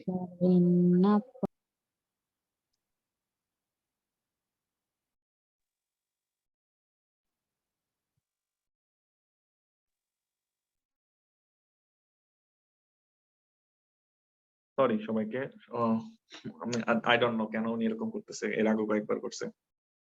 অ্যাকচুয়ালি ফেসবুকে পোস্ট করলে এরকম ঘটনা ঘটে, কারণ আমরা যখন ফেসবুকে পেজ থেকে অথবা প্রোফাইল থেকে এগুলো দেই, তখন সবসময় আমাদের যেটা আকাঙ্ক্ষিত অডিয়েন্স তাদের কাছে এটা পৌঁছায় না, এটার বাইরেও অনেকের কাছে পৌঁছে যায়। ঠিক আছে? এই জন্য অনেক সময় অনেক কিছু ঘটে, আই ডোন্ট নো ওয়াই। যাই হোক, আশা করি কোনো সমস্যা নেই। কোথায় ছিলাম যেন আমরা? কোশ্চেনটা কি একটু মনে করে দেওয়া কখন যাবে? আমরা একজন স্টুডেন্ট রেট লিমিটিং স্টেপ। আচ্ছা, আপনি আপনারটা বলতেছিলেন ভাই। Okay, thank you. Rate limiting step হলো ডিসিশন নেওয়াটা, এবং আমাদের কালচারে একটা কমন কোশ্চেন হলো, ভাইয়া ল্যাব দিব না ইউএসএমএল দিব? কোনটা সহজ বলেন ভাইয়া, কোনটা সহজ? তা ডিসিশন নিয়ে আমি কয়েকটা কথা বলি যে যদিও এটা নিয়ে আমার একটা আলাদা সেশন করার ইচ্ছা আছে, কারণ আমার কাছে মনে হয় যে ডিসিশন, আমি খুব শর্ট করে বলি, সংক্ষিপ্ত আকারে বলি, আমরা যখন কোনো একটা স্পেশালিটি অথবা কোনো একটা ক্যারিয়ার পাথওয়ে নিয়ে ডিসিশন নেই, আমাদের কালচার আমাদেরকে শেখায় কয়েকটা জিনিস। নাম্বার 1 হলো কোনটা ইজি, কোনটা আমার জন্য ডুয়েবল হবে। হ্যাঁ, এটা ভ্যালিড, এটা খুব মানে খুবই দরকার। একটা যদি আমার জন্য একদম আনডুয়েবল হয়, তো সেটা এম করে লাভ নেই, তাই না? বাস্তবতা, এটার পক্ষে অনেক যুক্তি আছে। একটা প্যাটার্ন হলো যে লজিকটা হলো এরকম যে কোনটা ডুয়েবল, কোনটা ডুয়েবল না, কোনটা অ্যাচিভেবল, কোনটা অ্যাচিভেবল না, এটা একটা ক্যালকুলেশন করা। যদিও কোনটা অ্যাচিভেবল, কোনটা অ্যাচিভেবল না, অ্যাচিভ করবো নাকি করবো না, এটা ফিউচারে। একটা মানুষ কখনোই ফিউচার ক্যালকুলেট করতে পারবে না, ইম্পসিবল। তার অ্যাভেলেবল ডাটা অনুযায়ী এটা প্রেডিক্ট করতে পারে, বেস্ট এডুকেশনাল গেজ করতে পারে, বাট এটা পারফেক্ট নাও হতে পারে। আমরা সবার আগে যেটা থিঙ্ক করি যে কোনটা আমার জন্য সহজ হবে। 2 নাম্বার যেটা আমরা থিঙ্ক করি, কোনটা আমাকে ভালো কম্পেনসেশন করবে, ভালো স্যালারি দিবে, আমি বাইরে যেতে পারবো, দেশের বাইরে যেতে পারবো। এটা আমাদের 2 নাম্বার ইয়া থাকে। 3 নাম্বার যেটা থাকে সেটা হলো পড়তে ভালো লাগে। এই টপিকটা, এই জিনিসটা দেখা গেছে আমি হার্ট আইটেম দেওয়ার সময় আমি হার্টের প্রেমে পড়ে গেছি, এখন আমি কার্ডিওলজিস্ট হতে চাই। ঠিক আছে? এরকম কিছু ব্যাপার-স্যাপার থাকে। তা আমি যেটা বলবো, আরেকটা থাকে যে প্যাশন, যে না ট্রুলি আমার এটা করতে ইচ্ছা করে, মানে একটা ইনার ফিলিং, যে না আমার ওইটা মন টানে, আমার ইউএসএ মিলিটারি দিতে ইচ্ছা করে, বা আমাকে ইউকেটা যাইতে ইচ্ছা করে, আমার কাছে ওই জিনিসটা খুব ফ্যাসিনেটিং লাগে। ঠিক আছে? এইটার মধ্যে অ্যাকচুয়ালি কোনটা ফলো করা উচিত? এটা আরেকটা টাফ কোশ্চেন, আসলে কোনটা ফলো করা উচিত। এটাও আমার একদমই ব্যক্তিগত অভিমত। আমি মনে করি প্যাশনকে ফলো করা উচিত। কারণ বাকি লজিক গুলো না আমার সাথে সারা জীবন থাকবে না। যেমন কোনটা অ্যাচিভেবল? ওয়েল, অ্যাচিভ করার পরে তো শেষ, আমার সে কোশ্চেন শেষ। তারপরের কথা হলো, তার মানে কোনটা অ্যাচিভেবল, কোনটা সহজ? ইউএসএমএল সহজ নাকি প্ল্যাব সহজ? তাহলে once I get the USMLE, once I get the PLAB, তখন তো আমার এই কোশ্চেনটা থাকতেছে না। কিন্তু আমাকে তো ওই জার্নিতে নেক্সট লাইফটা স্পেন্ড করতে হবে। তাহলে এটা খুব শর্ট লিভিং একটা কোশ্চেন। তারপরে একটা জিনিস, সেটা হলো ক্যারিয়ার রিলেটেড কোশ্চেন করা, উন্নত দেশ, ভালো বেতন। আপনি যদি আপনার কাজটাকে এনজয় না করেন, সারা জীবন কিন্তু আপনাকে ওই কাজটা করতে হবে। কাজটা যদি এনজয় না করেন, এরকম কি হতে পারে না যে একটা সময় আপনার কাছে টাকা পয়সা নিরর্থক লাগবে, বা আপনার কাছে মনে হবে যে আপনি শুধু ওই জবটা করতেছেন স্যালারি পাওয়ার জন্য। কতদিন এটা এনজয়েবল হবে? ঠিক আছে? আমি বলবো এক্ষেত্রে সবচেয়ে বেটার হলো প্যাশনকে ফলো করা। জাস্ট লিসেন ইউর হার্ট, যে কোনটা আপনার মন থেকে চাচ্ছে এটাকে ফলো করা। কারণ ভাই সবকিছুই কঠিন, আবার সবকিছুই সহজ। কারণ আপনি যখন ধরেই নিচ্ছেন ইউএসএমএল কঠিন, প্ল্যাব সহজ, তার মানে বুঝাই যাচ্ছে আপনি প্ল্যাবে এফোর্টটা অত বেশি দিবেন, দেন এটা কিন্তু আপনার জন্য কঠিন হয়ে যেতে পারে। আবার আপনি ধরেই নিচ্ছেন ইউএসএমএল আপনার জন্য কঠিন, ইউএসএমএল অনেক কঠিন, তার মানে আপনার বডিটা ওইভাবে রেসপন্স করবে। তা দিন শেষে অ্যাকচুয়ালি আপনি কি পাচ্ছেন সেটার দিকে ফোকাস যদি আমরা করি, যে আমি এই জার্নির শেষে কি পাবো, এটার পরে কি পাবো, এটার পরে কি পাবো। প্রথম কথা, ক্যারিয়ার পাথ হইতে যদি এভাবে চিন্তা করেন যে দিন শেষে আমি কি পাবো, সেখান থেকে যদি মেসেজটা নেন যে আমার আসলে কোনটা আমি প্রেফার করতে চাই, কতটুকু স্যাক্রিফাইস করতে হবে জার্নিতে, সেটা এখন আমার কোশ্চেন না। যেটা আমি পাবো সেটার মধ্যে আমি কোনটা পেলে হ্যাপি হব, এরকম একটা নিজে নিজে একটা লজিক্যাল ডিসিশন নিবেন, খুব ভালোভাবে একটা ডিসিশন নিবেন, সেটার উপর স্থির থাকবেন। ঠিক আছে? অন্যের কাছ থেকে কোনো ধার করা মোটিভেশন নিয়ে ডিসিশন নিবেন না, এটা খুব ঝামেলার। অথবা যদি আপনি এরকম হন, কোন একটা সিচুয়েশনে পড়ে গেছেন যে এখন আপনাকে বাধ্য হয়ে ইউএসএমএল দিতে হচ্ছে, বিয়ে ঠিক হয়েছে আমেরিকার মেয়ের সাথে বা আমেরিকার ছেলের সাথে, কি করা? সেক্ষেত্রে আমি বলবো যে সামহাও নিজের ভেতরে প্যাশনটা বিল্ড আপ করেন, কারণ উইদাউট প্যাশন এটা পার্সু করাটা খুব ডিফিকাল্ট। জহির, আমি কোশ্চেনটা ভুলে গেছি, কোশ্চেনটা কি ছিল? যে ভাই কখন আমাদের পড়াশোনা করা? কোয়েশ্চন আছে, ওকে, হ্যাঁ, কখন প্রিপারেশন শুরু আচ্ছা। করবে আর কি। তো ফার্স্ট আপনি যেটা চিন্তা করবেন, ডিসিশন নেবেন যে আমি ইউএসএমএল দিব কিনা। একবার যদি আপনি ইউএসএমএল ডিসিশন নিয়ে ফেলেন, প্লিজ বাকি সবকিছু মাথা থেকে ঝেড়ে ফেলেন। আপনার কোনো প্ল্যান বি দরকার নাই। প্ল্যান এ ফেল হলে প্ল্যান বি অটোমেটিক চলে আসবে, এবং তখন এটা নিয়ে ভাবা যাবে। প্ল্যান বির যে কনসেপ্টটা নিয়ে আমরা কাজ করি, তখন দেখা যায় প্ল্যান এর খবর নাই, প্ল্যান বি ওভার গ্রো হয়ে বসে আছে। ভাই আমার ইউএসএমএল দেওয়ার ইচ্ছা, এরকম অনেক সিনারিও আছে। ইউএসএমএল দেওয়ার ইচ্ছা, তো দেখা যায় যে তার ইউএসএমএল স্টেপ একটাও দেওয়া হয় নাই, অথবা একটা দিছে, বা ইউএসএমএল রিলেটেড যে সিভি, তার সিভি বিল্ড আপ করার কোনো খবর নাই। ওদিক দিয়ে তার বিসিএস আছে, এফসিপিএস আছে, এমডি আছে, অনেক কিছু আছে। কিন্তু ইউএসএমএল রিলেটেড যখন সিভিটা আমরা টান দিই তখন দেখি সেই রিলেটেড কিছুই নাই। তার মানে পার্ট মানে প্ল্যান বিটা অ্যাম্পলিফাইড হয়ে গেছে প্ল্যান এ এর তুলনায়। এটা অবশ্যই প্ল্যান এ কে এফেক্ট করতেছে। আমার সবার প্রতি একটা টেক হোম মেসেজ থাকবে এরকম যে প্লিজ একবার আপনি ডিসিশন নিয়ে নিলে কোনো ডিস্ট্রাকশন কে অ্যালাউ করিয়েন না।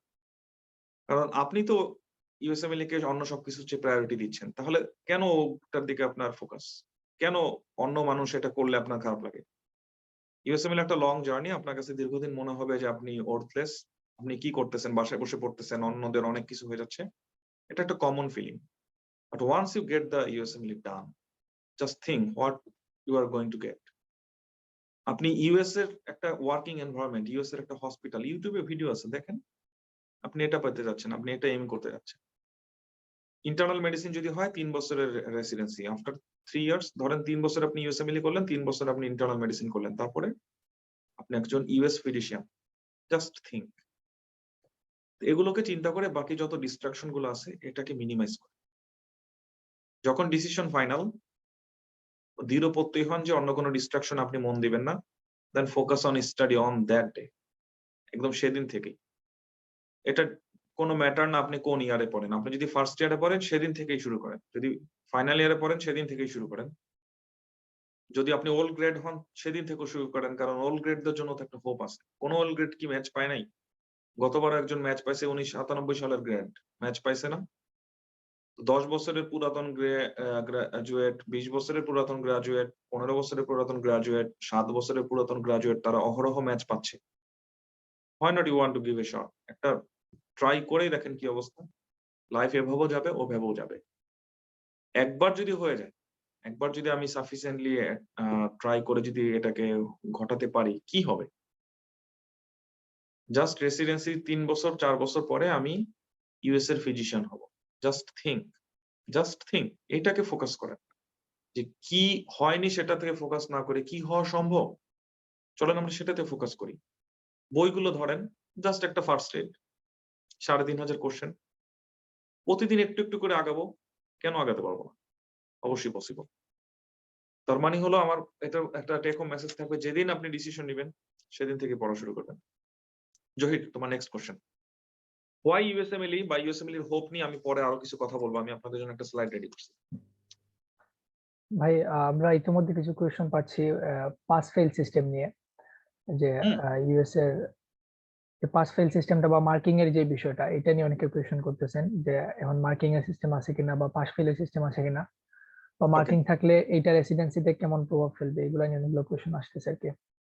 হ্যাঁ, গুড পয়েন্ট জহির।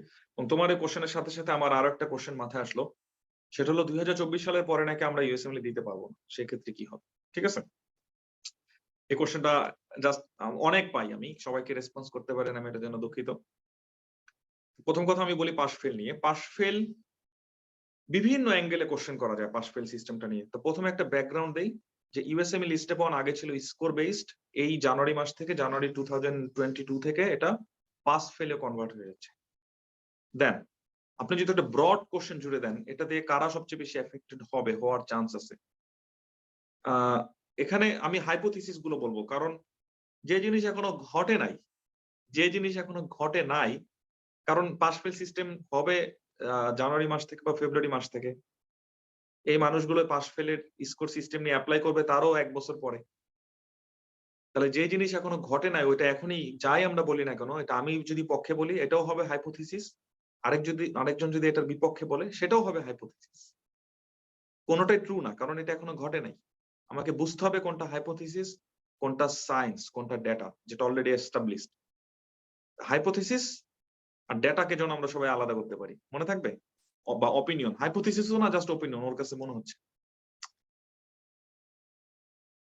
যখন একজন আইএমজি অ্যাপ্লাই করে, তা ইউএস যে অ্যাপ্লিকেন্ট তার সাথে তাকে কম্পিট করতে হয়। ইউএস অ্যাপ্লিকেন্টটা সাধারণত ইউএসএমএল স্টেপ 1 এর স্কোরটা নিয়েই অ্যাপ্লাই করতে পারে। সেখানে একজন ফরেন মেডিকেল গ্রাজুয়েটকে স্টেপ 1, স্টেপ 2 সিকে এবং স্টেপ 2 সিএস আগে ছিল বা ওইটি ই7জি সার্টিফাইড হয়ে অ্যাপ্লাই করতে হয়। অনেক আইএমজি অ্যাপ্লিকেন্ট স্টেপ 3 সহ অ্যাপ্লাই করে। একজন ইউএস মেডিকেল গ্রেড সে একজন ইউএস এর রিক্রুটারের জন্য বা প্রোগ্রাম ডিরেক্টরের জন্য খুব কমফোর্টের একটা জিনিস। ও তুমি এই মেডিকেলের, ও তোমার মেডিকেল স্কুলের রেকর্ড এরকম, তুমি ক্লিনিকে এরকম পারফর্ম করছো, this is good, this is impressive, এবং তুমি হার্ভার্ড থেকে আসছো বা ফেমাস কোনো মেডিকেল থেকে। অর্থাৎ একজন ইউএস মেডিকেল গ্রেডের সিভিতে এমনিতেই অনেক কিছু থাকে। তাদের তুমি অমুক জায়গাতে ভলান্টিয়ারিং করছো, ওরকম জায়গাতে তুমি রোটেশন করছো, সবকিছু ফ্যামিলিয়ার। ইন কন্ট্রাস্ট একটা আইএমজির সিভিতে এই জিনিসগুলো যা থাকে এগুলো অনেকের কাছে সেন্স মেক করে না বা ওরা বুঝতে পারে না। তুমি ভলান্টিয়ারিং করছো, কি কোথায় এটা? আচ্ছা ঠিক আছে ফাইন, তোমার মেডিকেল স্কুল, আচ্ছা তোমাদের গ্রেডিং সিস্টেম কিরকম, এটা কিরকম গ্রেডিং সিস্টেম, এটাও ঠিক মতন বুঝতে পারে না। তারপরে ইউএস মানে ইন্টারন্যাশনাল মেডিকেল গ্রাজুয়েটদের সাধারণত রিসার্চ পাবলিকেশন এক্সপিরিয়েন্সও কম থাকে। আগে একেবারেই থাকতো না, কিন্তু এখন এই ট্রেন্ডটা চেঞ্জ হচ্ছে, এখন থাকে অনেকেরই। তা একজন আইএমজির সিভিতে সবচেয়ে বেশি ইমপ্রেসিভ যে জিনিসটা থাকতো বা শো করার মতন, আমি বললাম না যে শো করতে হয়, এই দেখো আমি আসি, পারবো, সেটার মধ্যে ছিল স্টেপ 1 এর স্কোর, স্টেপ 2 সিকে এর স্কোর, স্টেপ 3 এর স্কোর। আরো কিছু ছিল আগে ইউজ করা হতো বা এখনো করা হয়, সবসময় করা হবে, সেটা হলো number of publication, research publication, US clinical experience, এগুলো। এতগুলো জিনিস থেকে শুধুমাত্র স্টেপ 1টা বাদ হচ্ছে, বাকিগুলো কিন্তু থাকতেছে। তা যখন স্টেপ 1 আগে যেটা করা হতো, স্টেপ 1 স্কোরটাকে একটা স্ক্রিনিং টুল হিসেবে ইউজ করা হতো, কাদেরকে আমরা ইনভাইট করব, কাদেরকে করব না। এখন সেটা হয়তো বা স্টেপ 2 সিকের উপরে করা হবে। আর স্টেপ 2 সিকে তে যদি করে তাহলে সমস্যা কি, এখন আপনি স্টেপ 2 সিকে তে ফোকাস হবেন। বাট আমার যেটা পার্সোনাল অপিনিয়ন, যে এখন ফাইটটা আরো অন্যরকম, অনেক রকম দিকে যেতে পারে। একটা হাইপোথিসিস বলতেছে যে আইএমজিরা বেশি এফেক্টেড হবে, আরেকটা হাইপোথিসিস বলতেছে এএমজিরা বেশি এফেক্টেড হবে। কারণ যখন আগে এএমজিরা অ্যাপ্লাই করতো তাদের ইউএসএমএল স্টেপ 1 এর স্কোর থাকতো এবং ওরা অ্যাপ্লাই করে স্টেপ 1 স্কোর দিয়ে, কিন্তু ওরা এখন অ্যাপ্লাই করবে স্টেপ 1 দিয়ে কিন্তু স্কোর নেই। আর আপনি আইএমজি অ্যাপ্লাই করতেছেন স্টেপ 1 দিয়ে, স্টেপ 2 সিকে দিয়ে, স্টেপ 3 দিয়ে, তাহলে আপনার অনেকগুলো স্কোর আছে। তার মানে এদিকেও বল আপনার কোর্টেও আসতে পারে। তো এটা এখন আমরা জানি না যে কোন দিকে যাবে, বাট আই থিংক এটা আমাদেরকে অন্যভাবে হেল্প করবে। যে স্টেপ 1 স্কোর উঠতেছে না, আসতেছে না, আকাঙ্ক্ষিত স্কোর এনবিএমিতে আসতেছে না, এটার জন্য আমাদের অনেক অ্যাপ্লিকেন্ট বসে থাকতো, বছরের পর বছর পরীক্ষা দিত না। সে অ্যাপ্লিকেন্টের জন্য এটা একটা সুখবর, জাস্ট গেট ইট ডান। ঠিক আছে, আমি বলবো যে এটার ভালো দিক যেগুলো আছে সেগুলো নিয়ে আমরা চিন্তা করি। ভালো দিক হলো আপনাকে এখন খুব দ্রুত পরীক্ষা দিতে পারবেন, এই স্কোর কত আসবে এই ভয়ে বসে থাকতে হবে না, এটা ভালো দিক। 2 নাম্বার ভালো দিক, আপনি নিজেকে প্রুফ করার জন্য অন্যান্য এরিয়াতে কাজ করতে পারবেন স্টিল। এবং এএমজিরা তো মেডিকেল স্কুলে থাকা অবস্থাতে অ্যাপ্লাই করে, কিন্তু আপনি তো আর সেটা করতেছেন না। তার মানে অবশ্যই আপনি আপনার সিভিতে এমন কিছু অ্যাড করতে পারবেন যেটা অবশ্যই ইমপ্রেসিভ হবে। আমি এই আশার কথাটা বলে রেখে মানে এই কোশ্চেনের অ্যান্সার শেষ করব। 2 নাম্বার কোশ্চেনের অ্যান্সার হলো যে ভাই 2024 সালের পরে নাকি বাংলাদেশ থেকে কেউ ইউএসএমএল দিতে পারবে না। আচ্ছা, এটাও আরেকটা হাইপোথিসিস। তো তার এগেইনস্টে আমার আরেকটা হাইপোথিসিস আছে। তো হাইপোথিসিসের ব্যাকগ্রাউন্ডটা কি, কেন হাইপোথিসিস আসলো? 2024 সালের পর একটা নতুন এন্ড লিস্ট, নতুন একটা লিস্ট হবে। Sajid, am I right? লিস্টটার নাম যেন কি ওয়ার্ল্ড ফেডারেশন অর মানে ওয়ার্ল্ড সামথিং, এরকম একটা ওয়ার্ল্ড লিস্ট, হেলথ ডিরেক্টরি, এরকম একটা লিস্ট। ওয়ার্ল্ড হেলথ ডিরেক্টরি, এরকম একটা লিস্ট আসবে। ঠিক আছে, সেই লিস্টে বাংলাদেশ এখনো নাই, অথবা লিস্টটাও মনে হয় এখনো হয় নাই। তখন বাংলাদেশকে এই লিস্টে ঢুকতে হবে। বাংলাদেশ যদি এই লিস্টে ঢুকে তাহলে আমাদের বাংলাদেশের স্টুডেন্টদের পরীক্ষা দিতে কোনো সমস্যা নাই। এখন আমাদের ফিয়ার হলো, আমরা ধরেই নিছি বাংলাদেশ এই লিস্টে যাবে না। আই ডোন্ট নো কেন আমরা এটা ধরে নিছি যে বাংলাদেশ এই লিস্টে যাবে না। বাংলাদেশ যদি আগে লিস্টে থাকতে পারে, নতুন লিস্টে কেন যাবে না? I don't no. আমার এক্ষেত্রে একটা হ্যাঁ, এটা এনশিওর করবে বিএমডিসি, এটা আমাদের কোনো চিন্তা করার কিছু নাই। এটা আমাদের হেডেক না। এখন নেক্সট কোশ্চেন হলো যে মনে হতে পারে যে ভাই বাংলাদেশের কাজ তো বুঝিনি, বিএমডিসি এনলিস্টেড না করলে কি করবেন? আচ্ছা, এখানে আমার একটা হাইপোথিসিস আছে। বাংলাদেশে কতগুলো ফরেন স্টুডেন্ট বাংলাদেশে পড়তে আসে, কোন আইডিয়া আছে? অসংখ্য। এটা বাংলাদেশের মেডিকেল সেক্টরের জন্য একটা সৌভাগ্যের বিষয়, সুনামের বিষয়। এটার সাথে আমাদের অনেক বড় বড় প্রফেসরের ব্যবসা জড়িত। ঠিক আছে, এটার সাথে বাংলাদেশেরও অনেক ইনকাম জড়িত। বাংলাদেশ যদি এই লিস্টে না থাকে তাহলে ওরা এখানে পড়তে আসবে না। তার মানে এই লিস্টে ঢোকার জন্য, কারণ আপনার চেয়ে ওরা বেশি ইউএসএমএল দিলে, আমাদের চেয়ে ওরা বেশি ইউএসএমএল দেয়, তার মানে এই লিস্টে ঢোকার হেডেক আমার আপনার চেয়ে ওই যে প্রফেসর যারা এই মেডিকেল কলেজগুলোর সাথে সামহাও রিলেটেড, তাদের হেডেক অনেক বেশি, বিএমডিসির হেডেক অনেক বেশি। আপনারা কি জানেন বিএমডিসি বর্তমানে একদম অনলাইন একটা পোর্টাল তৈরি করছে, যেটার মাধ্যমে আমরা ইউএসএ থেকে বিভিন্ন কাগজপত্র অ্যাপ্লাই করতে পারি এবং পেতে পারি। আপনারা কি এটা জানেন? যেই বিএমডিসি এত দূর যেতে পারে আমাদের পুশিং ছাড়া, তাহলে সেই বিএমডিসি কেন সেই লিস্টে এনলিস্টেড হবে না? এটা আমার কাছে কোনোই সেন্স মেক করে না।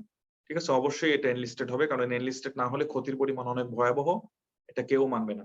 তারপর আরো একটা পপুলেশন আছে যাদের বাবা মা ইউএস সিটিজেন, তারা ইউএসএ তে থাকে, তারা ছেলেপিলেকে বাংলাদেশে মেডিকেলে পড়তে পাঠায়, তারাও এটা মানবে না। ঠিক আছে, তারাও এই ব্যাপারে প্রেশার ক্রিয়েট করবে। আমাদের অনেক বড় বড় স্যার আছে, তাদের স্যারদের ছেলেপিলে মেডিকেলে পড়ে এবং তারা চায় যে তাদের নেক্সট জেনারেশন ইউএসএ তে যে ডাক্তার হোক, তারাও এটা মানবে। ঠিক আছে, তার মানে এটা শুধুমাত্র এটা আমাদের কোনো ব্যক্তিগত ব্যাপার না, এবং এটার সাথে এত এত মানুষ জড়িত যে আমরা আশা করতেই পারি যে এটা এনলিস্টেড হবে। আমি দুঃখিত, আমি অনেক লম্বা অ্যান্সার দিছি। Zahir, next question. ভাই এত কিছু বললেন ভাই, আমরা ইতিমধ্যে অনেকগুলো কোয়েশ্চেনের আনসার, আমাদের অনেকগুলো কোয়েশ্চেন আসছে যেগুলো আমাকে ডিরেক্ট মেসেজ করা হয়েছে। তো ওকে, এই অনেকগুলো কোয়েশ্চেনের আনসারই ভাই ইতিমধ্যে হয়ে গিয়েছে আর কি। আমাদের এই কোয়েশ্চেন ওকে, আনসার সেশনের মধ্যে আরো কিছু আছে এক্সট্রা কোয়েশ্চেন, এগুলো আমরা একটু পড়ে নিচ্ছি। ভাই তার ওকে, আগে যদি শিওর। একটু বলেন যে ইউএসএমএল আপনি অনেকগুলো পাথ হয়ে বললেন, তারপর হুম হুম। রেসিডেন্সি নিয়ে অনেক কথা বললেন, কখন শুরু করব তা নিয়ে বললেন ভাই। তো এই মানে সাকসেসের জন্য বা একটু ব্রিফ যদি আপনি একটু বলতেন যে আসলে সাকসেস টিপস গুলা কি, বা শর্টকাটে ভাই একটু যতটুকু বলা সম্ভব আর কি। আচ্ছা, সাকসেসের আমার কাছে যেটা মনে হয়, কেউ যদি জিজ্ঞেস করে, আমি অ্যাকচুয়ালি ইউএসএমএল জার্নি শেষ করিনি, সবার জন্য বলতে চাচ্ছি যে সবাই আমার জন্য দোয়া করবেন। আমি এই বছর রেসিডেন্সি অ্যাপ্লাই করছি, আমি এখনো রেসিডেন্সি পাই নাই। আমি জাস্ট রেসিডেন্সি অ্যাপ্লাই করছি। এখনো যদি আমাকে কেউ জিজ্ঞেস করে যে which is the most difficult part হলো ভাই মোটিভেটেড থাকা। কারণ হিউম্যান লাইফ, হিউম্যান মাইন্ড, এটা সবসময় আপস এন্ড ডাউনস এর মধ্যে দিয়ে যায়। একটা ডিসিশন নিয়ে আমি এটা করবই, আমি একটা প্যাশন, আমি এটা ডিসিশন নিয়েছি, আমি এটা করবই, যতই কঠিন মনে হোক, যতই ভয় হোক, এটাতে মোটিভেটেড থাকাটা সবচেয়ে বেশি ডিফিকাল্ট। সাকসেসের টিপস এটাই, চেষ্টা করবেন বারবার নিজেকে সে মোটিভেটেড স্টেটে ফিরিয়ে আনার। যতই আপনার কাছে নেগেটিভ থট আসুক, নেগেটিভ ইনফরমেশন আসুক, চেষ্টা করবেন নিজেকে আবার আগের জায়গায় ফিরিয়ে আনা, যে না, আমি এটা চাই, আমি এটা চেষ্টা করতে থাকবো। একটা অ্যাটিটিউড ডেভেলপ করা যে আই উইল সি, অর্থাৎ স্টেপ বাই স্টেপ থিঙ্ক করা। স্টেপ ওয়ান এর সময় স্টেপ ওয়ানে ফোকাস থাকবেন, স্টেপ টু সিক এর সময় স্টেপ টু সিক এতে ফোকাস থাকবেন, ভিসা পাওয়ার সময় ভিসা নিয়ে ফোকাস থাকবেন। সব কিছু একসাথে কেওটিক করবেন না, যে তখন কি হবে তারপরে কি হবে। ইনফরমেশন জানা ভালো, যখন দেখবেন যে আপনার ভিতরে এটা এক্সেস এংজাইটি ক্রিয়েট করতেছে, shut it down, focus on your next step. 1 number, demotivate হবেন না। 2 নাম্বার, সকল ডিস্ট্রাকশন প্রিভেন্ট করবেন। ডিস্ট্রাকশনের সোর্স এংজাইটি, আমার তারপরে কি হবে, ওইখানে কি হবে, সেখানে কি হবে, এক্সেস এংজাইটি। 3 নাম্বার হলো অন্য কোনো দিকে চলে যাবেন না, প্ল্যান বি তে আগেই চলে যাবেন। ঠিক আছে, এই 3টা জিনিস হলো আমার কাছে কেন যা মনে হচ্ছে যে সাকসেসের একটা, এই পাথেতে সাকসেস পাওয়া যেতে পারে। আমি নিজেও জানি না কোথায় গেলে সাকসেস পাওয়া যেতে পারে, ঠিক আছে, বাট স্ট্রং ডিটারমিনেশন, প্যাশন এবং লেগে থাকার টেন্ডেন্সিটা রিকোয়ার্ড ইউএসএমএল তে। যতদিন না এটা হয় আমি এটা ট্রাই করতে থাকবো, যতদিন না হয় আমি এটা শেষ দেখে নিব। হ্যাঁ, আমার সময় লাগতেছে, just forgive yourself, start this again. এবং প্রতিদিন একটু চেক করবেন যে আপনার চাকাটা কি সামনে ঘুরতেছে কিনা। আমরা অনেক সময় একটা জায়গায় ঘুরপাক খাই, ইউএসএমএল এর প্রিপারেশনে একটা জায়গাতেই ঘুরপাক খাই। একটু চেক করবেন চাকাটা সামনে ঘুরতেছে কিনা। আমরা কি করি, পড়াশোনার মধ্যে একটা ফ্ল্যাকচুয়েশন দেই, এই শুরু করি নাই, আবার শুরু করি নাই, আবার শুরু করি নাই, এবং দেখা গেছে প্রতিবার শুরু করার সময় কার্ডিওলজি দিয়ে শুরু করি, অথবা প্রতিবার শুরু করার সময় নিজের পছন্দের ওই টপিকটা দিয়ে শুরু করি, কয়েকদিন পড়ি, অফ হয়ে যায়, আবার ওটা দিয়ে শুরু করি। মানে একটা এরিয়াতে আমি ঘুরপাক খাই। তো ফ্ল্যাকচুয়েশন আপনার জীবনে হতেই পারে। সবসময় রিস্টার্টিং এ বিলিভ করবেন, নিউ ডে তে বিলিভ করবেন, এবং নতুন করে যখন শুরু করবেন নতুন টপিক দিয়ে শুরু করবেন, যে টপিক আগে কখনো পড়েননি, তাহলে চাকাটা একটু হলো সামনে আগাবে। এবং একটা ফিক্সড এবং ডেডিকেটেড টাইমে পড়াশোনা করবেন। মানে এটা আপনার স্বপ্ন, এটা আপনার ড্রিম, এটা আপনার প্যাশন, আপনি এটা চান, এটা আপনার স্ট্যাটাস পরিবর্তন করবে, এটা আপনার স্কিল পরিবর্তন করবে, এটা আপনার অনেক কিছু পরিবর্তন করবে। এটার জন্য কি প্রতিদিন 6টা ঘন্টা সময় দেওয়া যায় না? এটার জন্য কি সকালবেলা একটু ঘুম থেকে উঠা যায় না? আর সহজ করার আরেকটা বড় ব্যাপার হলো যে আল্লাহর উপরে বিশ্বাস করা।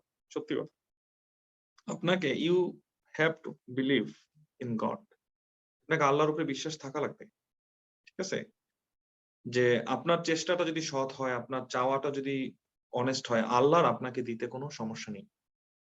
এবং কন্টিনিউয়াস আপনি চেষ্টা করবেন। আল্লাহ বলে দিছে কিভাবে আল্লাহর কাছে চাইতে হয়। আল্লাহর কাছে চাইতে হয় ধৈর্য এবং সালাতের মাধ্যমে। তো আমরা অনেক সময় মনে করি যে পড়তে বসছি, নামাজ পড়তে গেলে এখন সময় নষ্ট। তো আপনি এটা জানেন না যে আপনি যখন নামাজ পড়বেন কন্টিনিউয়াসলি, তখন আপনার এংজাইটিটা যে কতটুকু ডিমিনিশড হবে এবং এটা যে আপনার প্রোডাক্টিভিটি কত ভালোভাবে বাড়াবে, এটা আপনি জানেন। আপনি যখন ফজরের নামাজের জন্য উঠবেন, অটোমেটিক আপনার দিন সকালবেলা শুরু হবে। এবং আপনি যখন কিছু হারাম কাজ থেকে দূরে রাখবেন নিজেকে, অনেক আপনার ব্রেনটা অনেক কুল হয়ে যাবে। একটু করেই দেখেন না, একটু করেই দেখেন। আপনি আপনার হারাম সম্পর্ক, ফ্লার্ট, চ্যাটিং, ডেটিং, আজে বাজে জিনিস দেখা, ঠিক আছে? অহেতুক সময় নষ্ট, অহেতুক ফান, একটু বন্ধ করেই দেখেন না। একটু বন্ধ করেই দেখেন আপনার জীবনে কোনো পরিবর্তন আসে কিনা, ঠিক আছে? এবং আপনি সেই আপনার যে অনেস্ট প্যাশন, ইচ্ছা, সেই ডেডিকেশন নিয়ে আল্লাহর কাছে চান এবং চেষ্টা করেন। দেখেন আপনার লাইফে কোনো পরিবর্তন আসে কিনা, ঠিক আছে? ইনশাআল্লাহ। জহিরুল। ধন্যবাদ ভাই, অনেক সুন্দর কথা বললেন। ইনশাআল্লাহ আমরা সবাই চেষ্টা করব। ভাই কিছু কোয়েশন আসতেছে আমাদের কাছে ভাই, আমরা কি কোয়েশনটা এখন নিব নাকি ভাই আরো কিছু ভিসা রিলেটেড কিছু কথা বলেন আপনি এগুলা নিয়ে? ভিসা রিলেটেড কি যেন বলার কথা? ভাই না এই আপনি বলছিলেন যে ভিসা পাওয়া নিয়ে টেনশন বা এগুলা নিয়ে, এই টাইপের কিছু কোয়েশন আমাদের কাছে আসতেছে, আগেও ছিল আর বর্তমানে আরো কিছু কোয়েশন আসছে ভাই নতুন, যে যেমন স্টেপ 1 এর ওকে। ম্যাটেরিয়ালস গুলা নিয়ে। যদিও ভাই এগুলা নিয়ে আমাদের একটা সেশন হয়েছিল আগে সেমিস্টারে।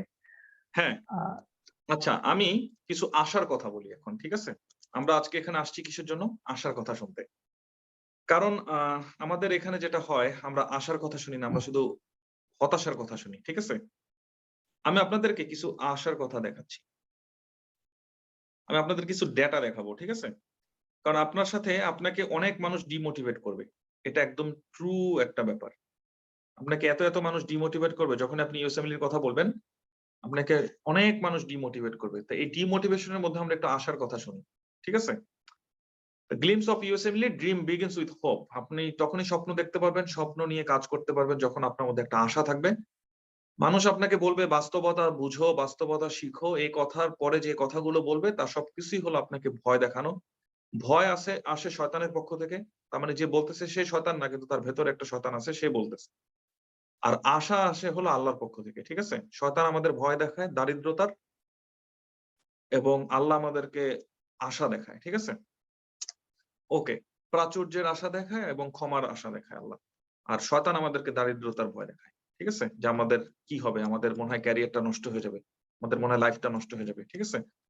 অ্যাকচুয়ালি ব্যাপারটা এরকম না। আমরা সবকিছু নিয়ে চেষ্টা করি। আমরা ইউএসএমএল নিয়ে যদি চেষ্টা না করেন, আপনি অন্য একটা ক্যারিয়ার পাথ হতে চেষ্টা করবেন। তো প্রতিটা ক্যারিয়ারেই কি আছে বলেন তো? ঝুঁকি আছে। তো ঝুঁকি তো আপনাকে নিতেই হবে।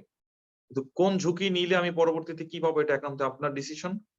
আমি আপনাকে মিথ্যা ভয়ও যেমন দেখানোটা পছন্দ করি না, মিথ্যা আশা দেখানোটা পছন্দ করি না। আমি যেটা নিয়ে কথা বলবো সেটা হলো ডেটা।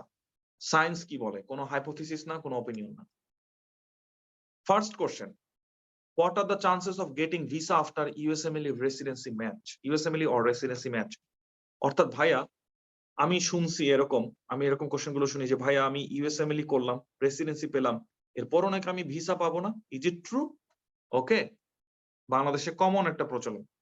আমরা সবার নিচে যদি ডাটাটা চেক করি, 2010 সালে কতজন ভিসা পাইছে, 2020 সালে যদি চেক করি কতজন ভিসা পাইছে, দেখেন 2020 সালে সেটা নাম্বার 12,000-এর উপরে। সে 12,000-এর মধ্যে কতজন বাঙালি আছে? লেস দ্যান 100 অথবা লেস দ্যান 50 যারা ভিসা রিকোয়ারিং আইএমজি। কেন? কারণ আমরা সাহস করি না। আমেরিকা কি ভিসা দিচ্ছে না? আমেরিকা ভিসা দিচ্ছে। This are the number that visa sponsored by the ECFMG. ECFMG এই ভিসাটা স্পন্সর করছে। ওকে ওকে, সো নাম্বারটা জাস্ট দেখেন যে ইউএসএমএলই করার পরে রেসিডেন্সি পেলে আমি কি ভিসা পাবো নাকি পাবো না, জাস্ট সি দ্য নাম্বার। তারপরের কোশ্চেন, কমনলি আমরা একটা কথা শুনে থাকি যে তুমি হয়তো বা ইউএসএমএলই তে পাস করবা, ইউএসএমএলই পাস করবা, কিন্তু তুমি কখনোই জব পাবা না। জব বলতে ওনারা যেটা মিন করে রেসিডেন্সি। এখানে আমাদের সকল স্পেশালিটি দেখানো হয়েছে, ঠিক আছে? যে সকল স্পেশালিটি দেখানো হয়েছে যে কি বলে কতজন ম্যাচ পাইছে। এই ডাটার সোর্স হলো এনআরএমপি ডাটা।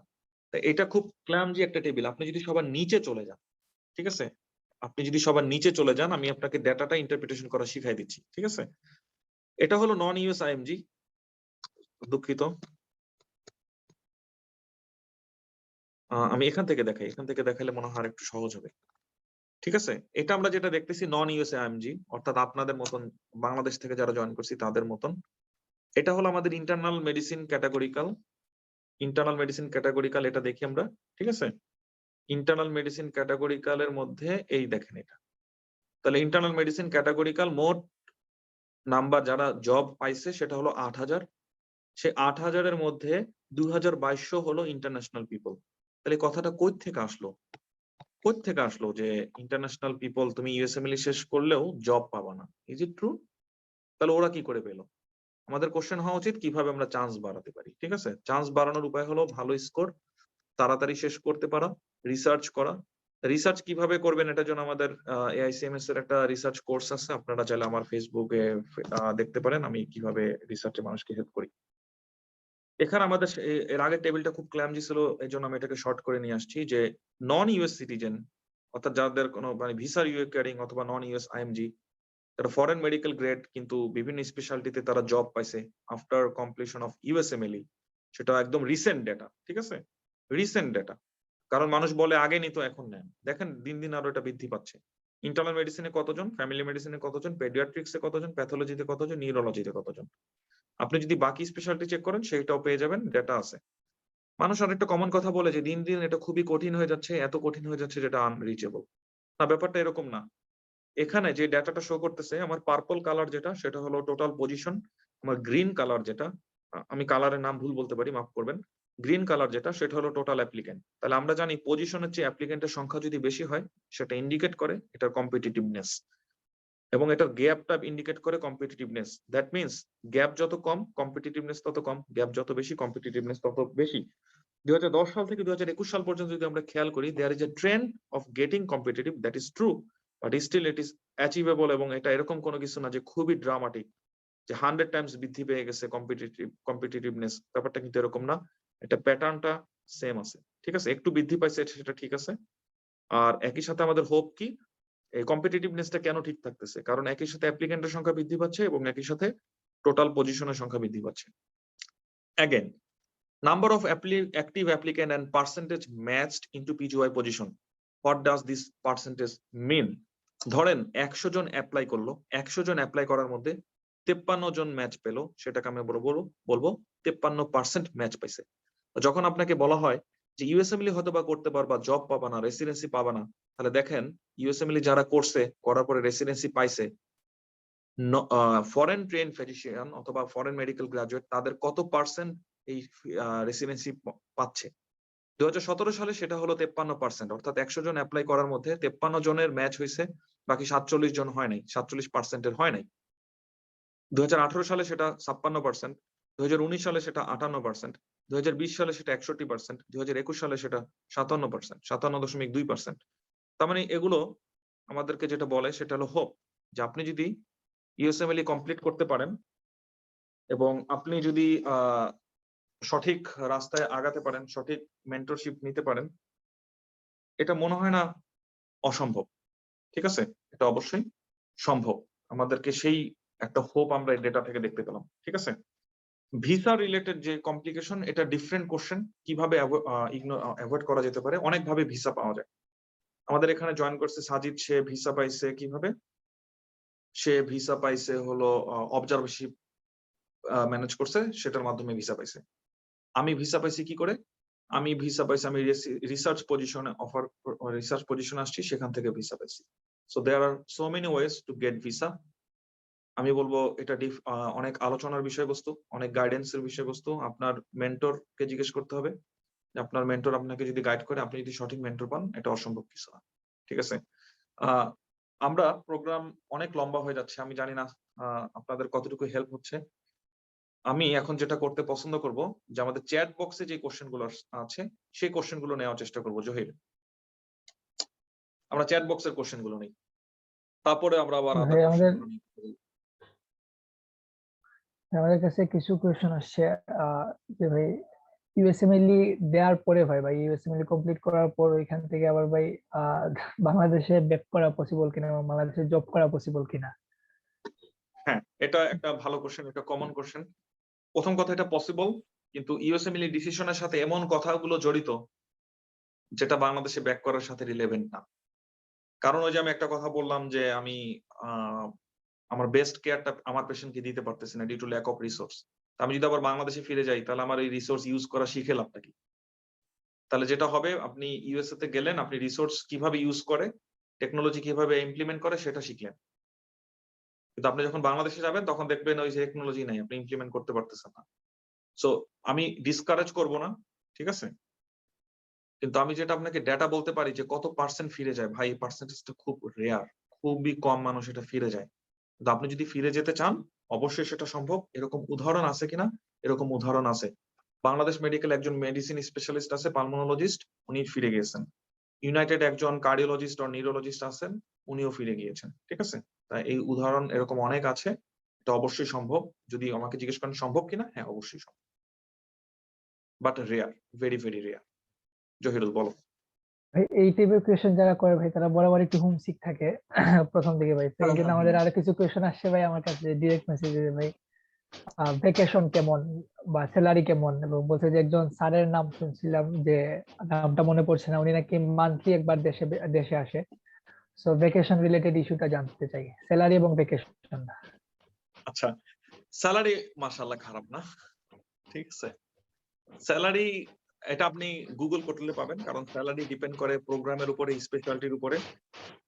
সবচেয়ে মজার ব্যাপার যেটা, ইউএসএ কেন ডিফারেন্ট ইউকে তুলনায়, ঠিক আছে, যেহেতু আমাদের আজকে ইউএসএ নিয়ে সেশন, আমি তো একটু বলবো এই ব্যাপারে, তাই না?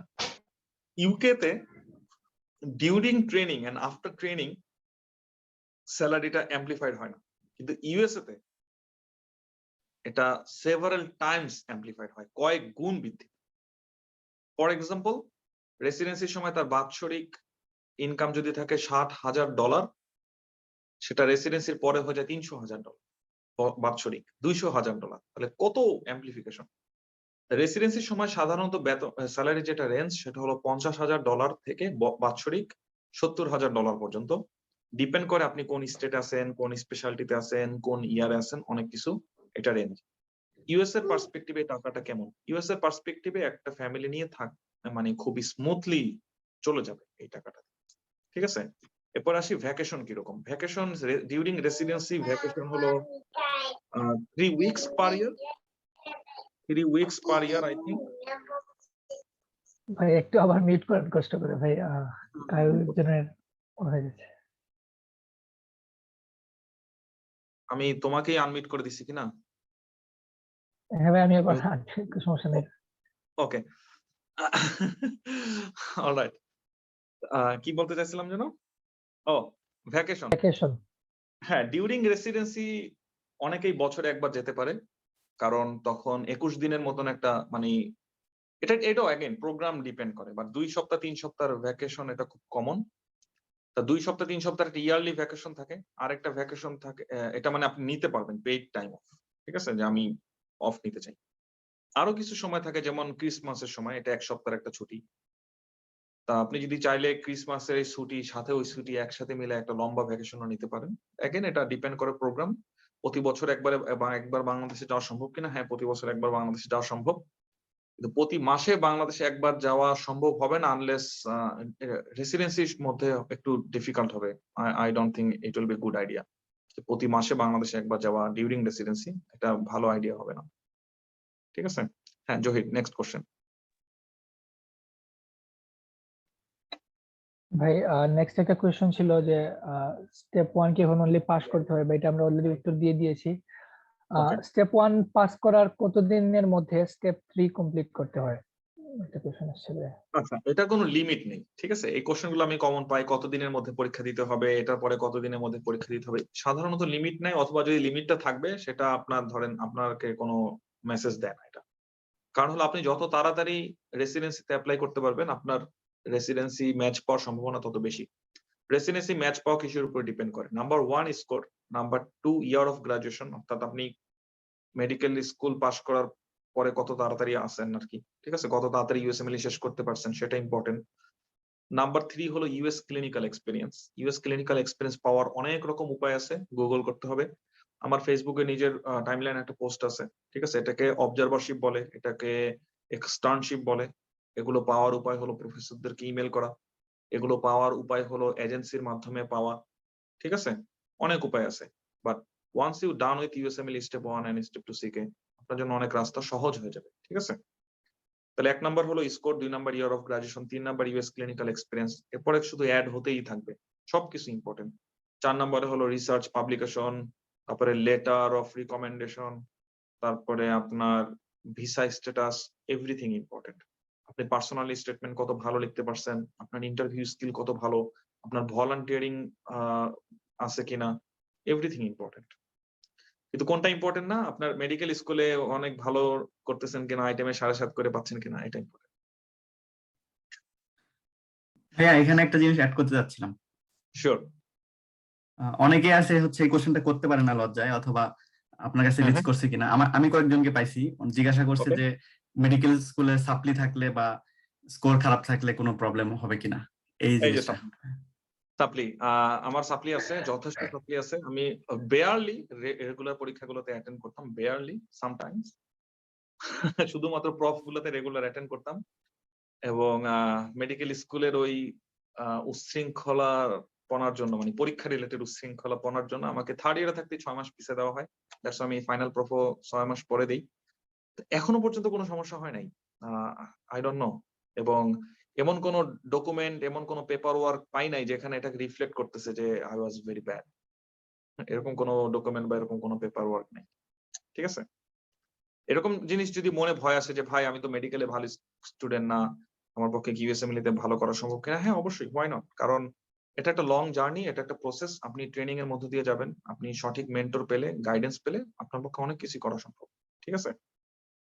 জহির ভাই একটা কোয়েশ্চেন ছিল এখানে যে ম্যাটেরিয়ালস নিয়ে। ভাই ম্যাটেরিয়ালস নিয়ে তো আমাদের অনেকগুলা সেশন অনেকের সাথেই অনেকগুলো হয়েছে। সেশন আছে। আমি ইউএসএমএল প্রিপারেশন এবং এআইসিএমএস কিভাবে এইড করবে, সিএমএস এর কিভাবে এইড করে, এগুলো নিয়ে আমরা পরে কথা বলি নেক্সট সেশন।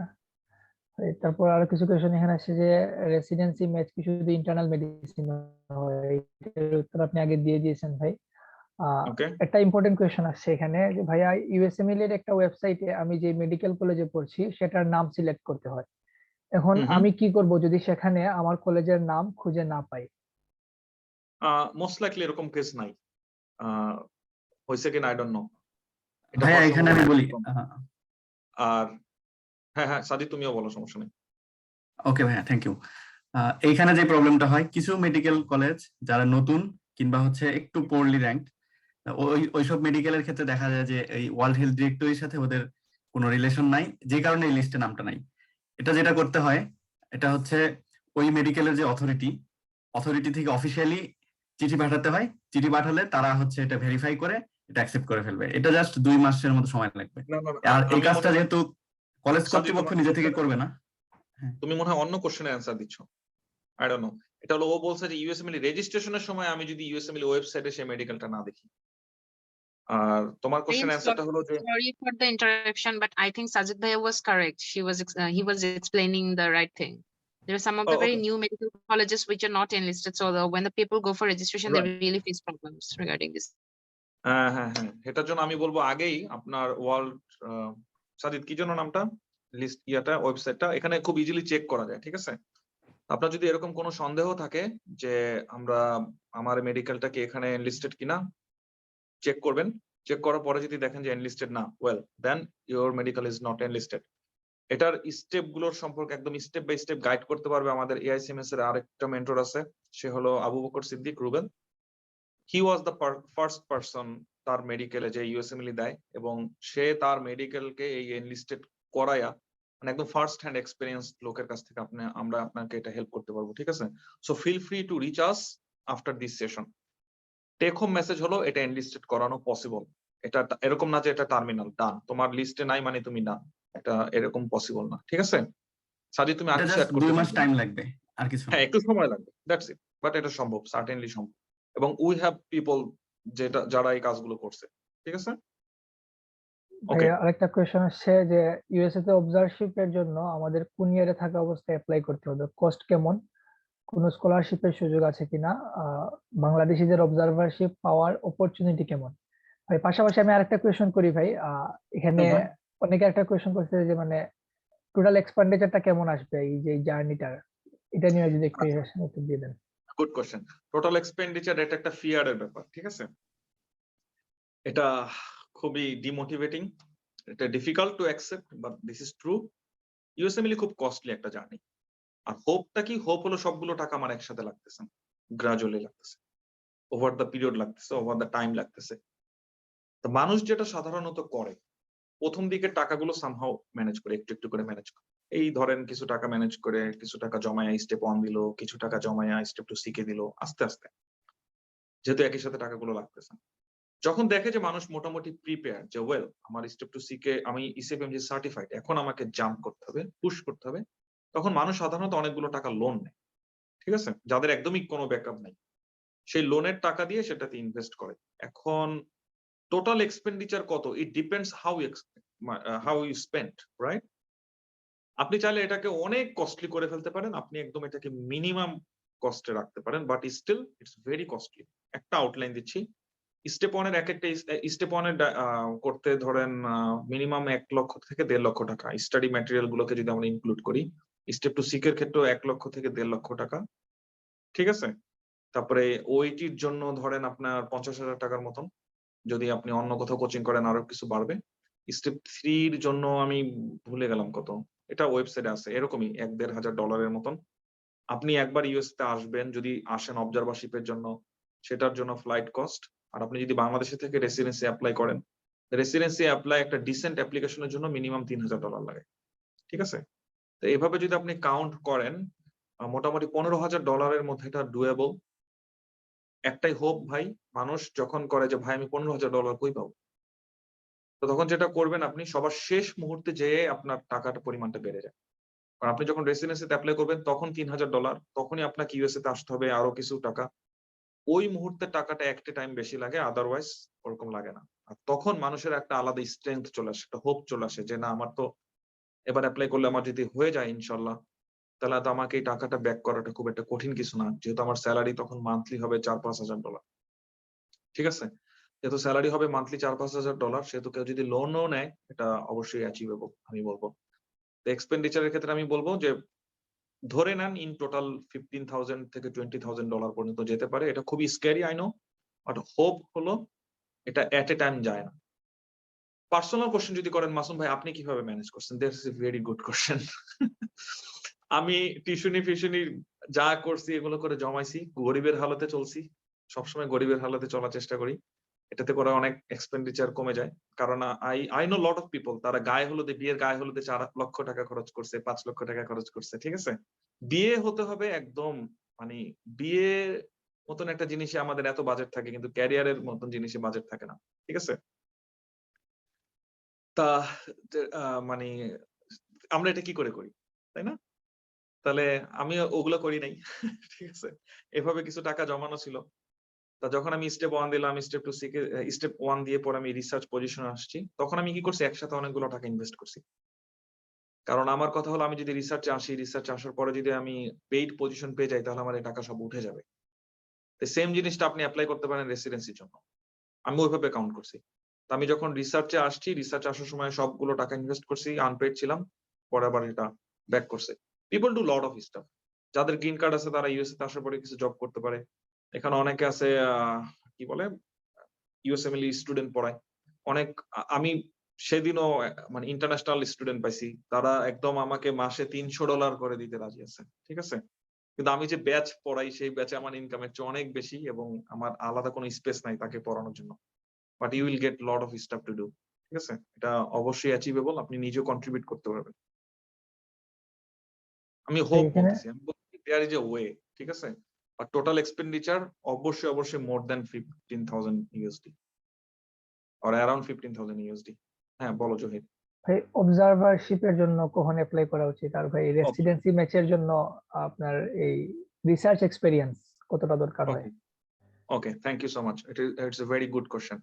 অবজারভারশিপের জন্য কখন, বা এটা নিয়ে আমি ইন ব্রডলি কোশ্চেনটা নেই যে ইউএস ক্লিনিক্যাল এক্সপিরিয়েন্স কি। ইউএস ক্লিনিক্যাল এক্সপিরিয়েন্স 3 রকম হয়, খুব ভালো করে শোনেন। ইউএস ক্লিনিক্যাল এক্সপিরিয়েন্স 3 রকম হয় এবং এটা খুবই জরুরি, খুবই হেল্পফুল টু গেট রেসিডেন্সি।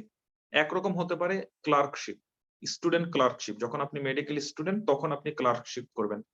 এটার জন্য মোস্ট অফ দ্য প্লেসের রিকোয়ারমেন্ট হলো টফেল থাকতে হবে, ঠিক আছে? টফেল, আইএলটিএস এগুলো যদি না থাকে সাধারণত আপনি অ্যাপ্লাই করলে ওরা আপনাকে নিবে না। মোস্ট অফ দ্য স্টুডেন্টের একটা অ্যাপ্লিকেশন ফি থাকে, সেই অ্যাপ্লিকেশন ফি $400-500 মতন হতে পারে, অনেক জায়গায় এটা ফ্রি।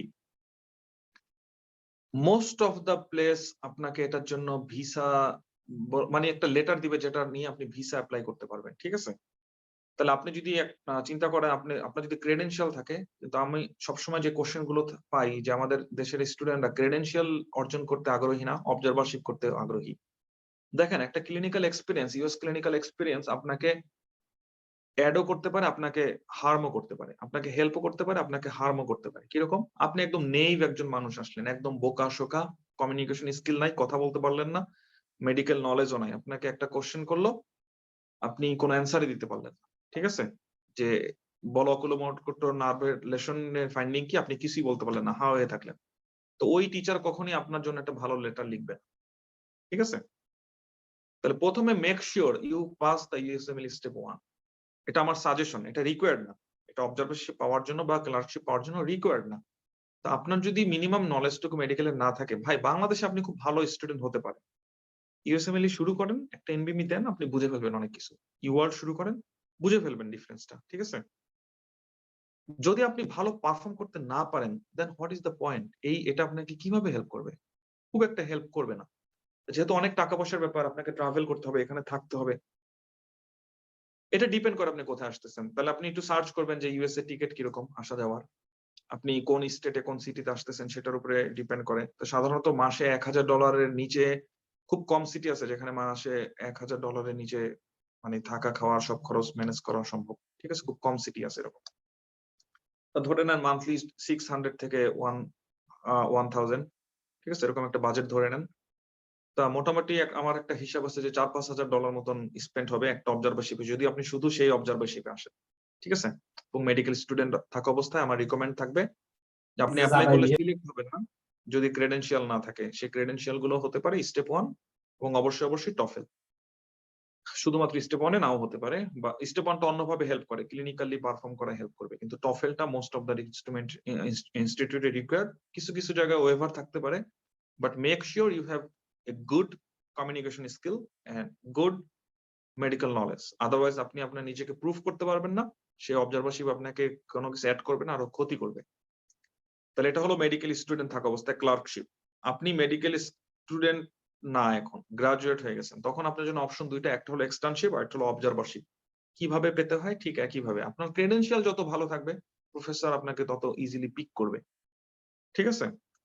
তা সেটার ক্ষেত্রে আপনি চেষ্টা করবেন এটাও ইউএসএমএল এর একটা দুইটা স্টেপের পরে অ্যাপ্লাই করার, এটা বেটার। দুই ভাবে এগুলো পাওয়া যেতে পারে। একটা উপায় আছে বিভিন্ন এজেন্সির থ্রুতে অ্যাপ্লাই করা, বিভিন্ন এজেন্সি আছে, ঠিক আছে? এজেন্সির থ্রুতে অ্যাপ্লাই করলে পাওয়াটা সহজ, পাওয়াটা গ্যারান্টেড, বাট কস্টলি। এজেন্সির বাইরেও পাওয়া যেতে পারে, সেক্ষেত্রে আপনাকে থাউজেন্ডস অফ ইমেল সেন্ড করতে হবে বিভিন্ন প্রফেসর, বিভিন্ন ডিপার্টমেন্ট, বিভিন্ন প্রোগ্রাম ডিরেক্টর যে আমি খুবই ইন্টারেস্টেড, আমি তোমার এখানে অবজারভারশিপ করতে চাই। সাকসেস আসতেও পারে, নাও আসতে পারে, গ্যারান্টেড না, কিন্তু লেস কস্টলি।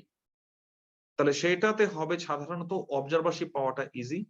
কিছু কিছু প্রোগ্রাম আছে, কিছু কিছু হসপিটাল আছে যারা এক্সটার্নশিপ অফার করে, অর্থাৎ আপনি হ্যান্ডস অন, আপনি পেশেন্টের গায়ে হাত দিতে পারবেন, এক্সামিন করতে পারবেন, হিস্ট্রি নিতে পারবেন।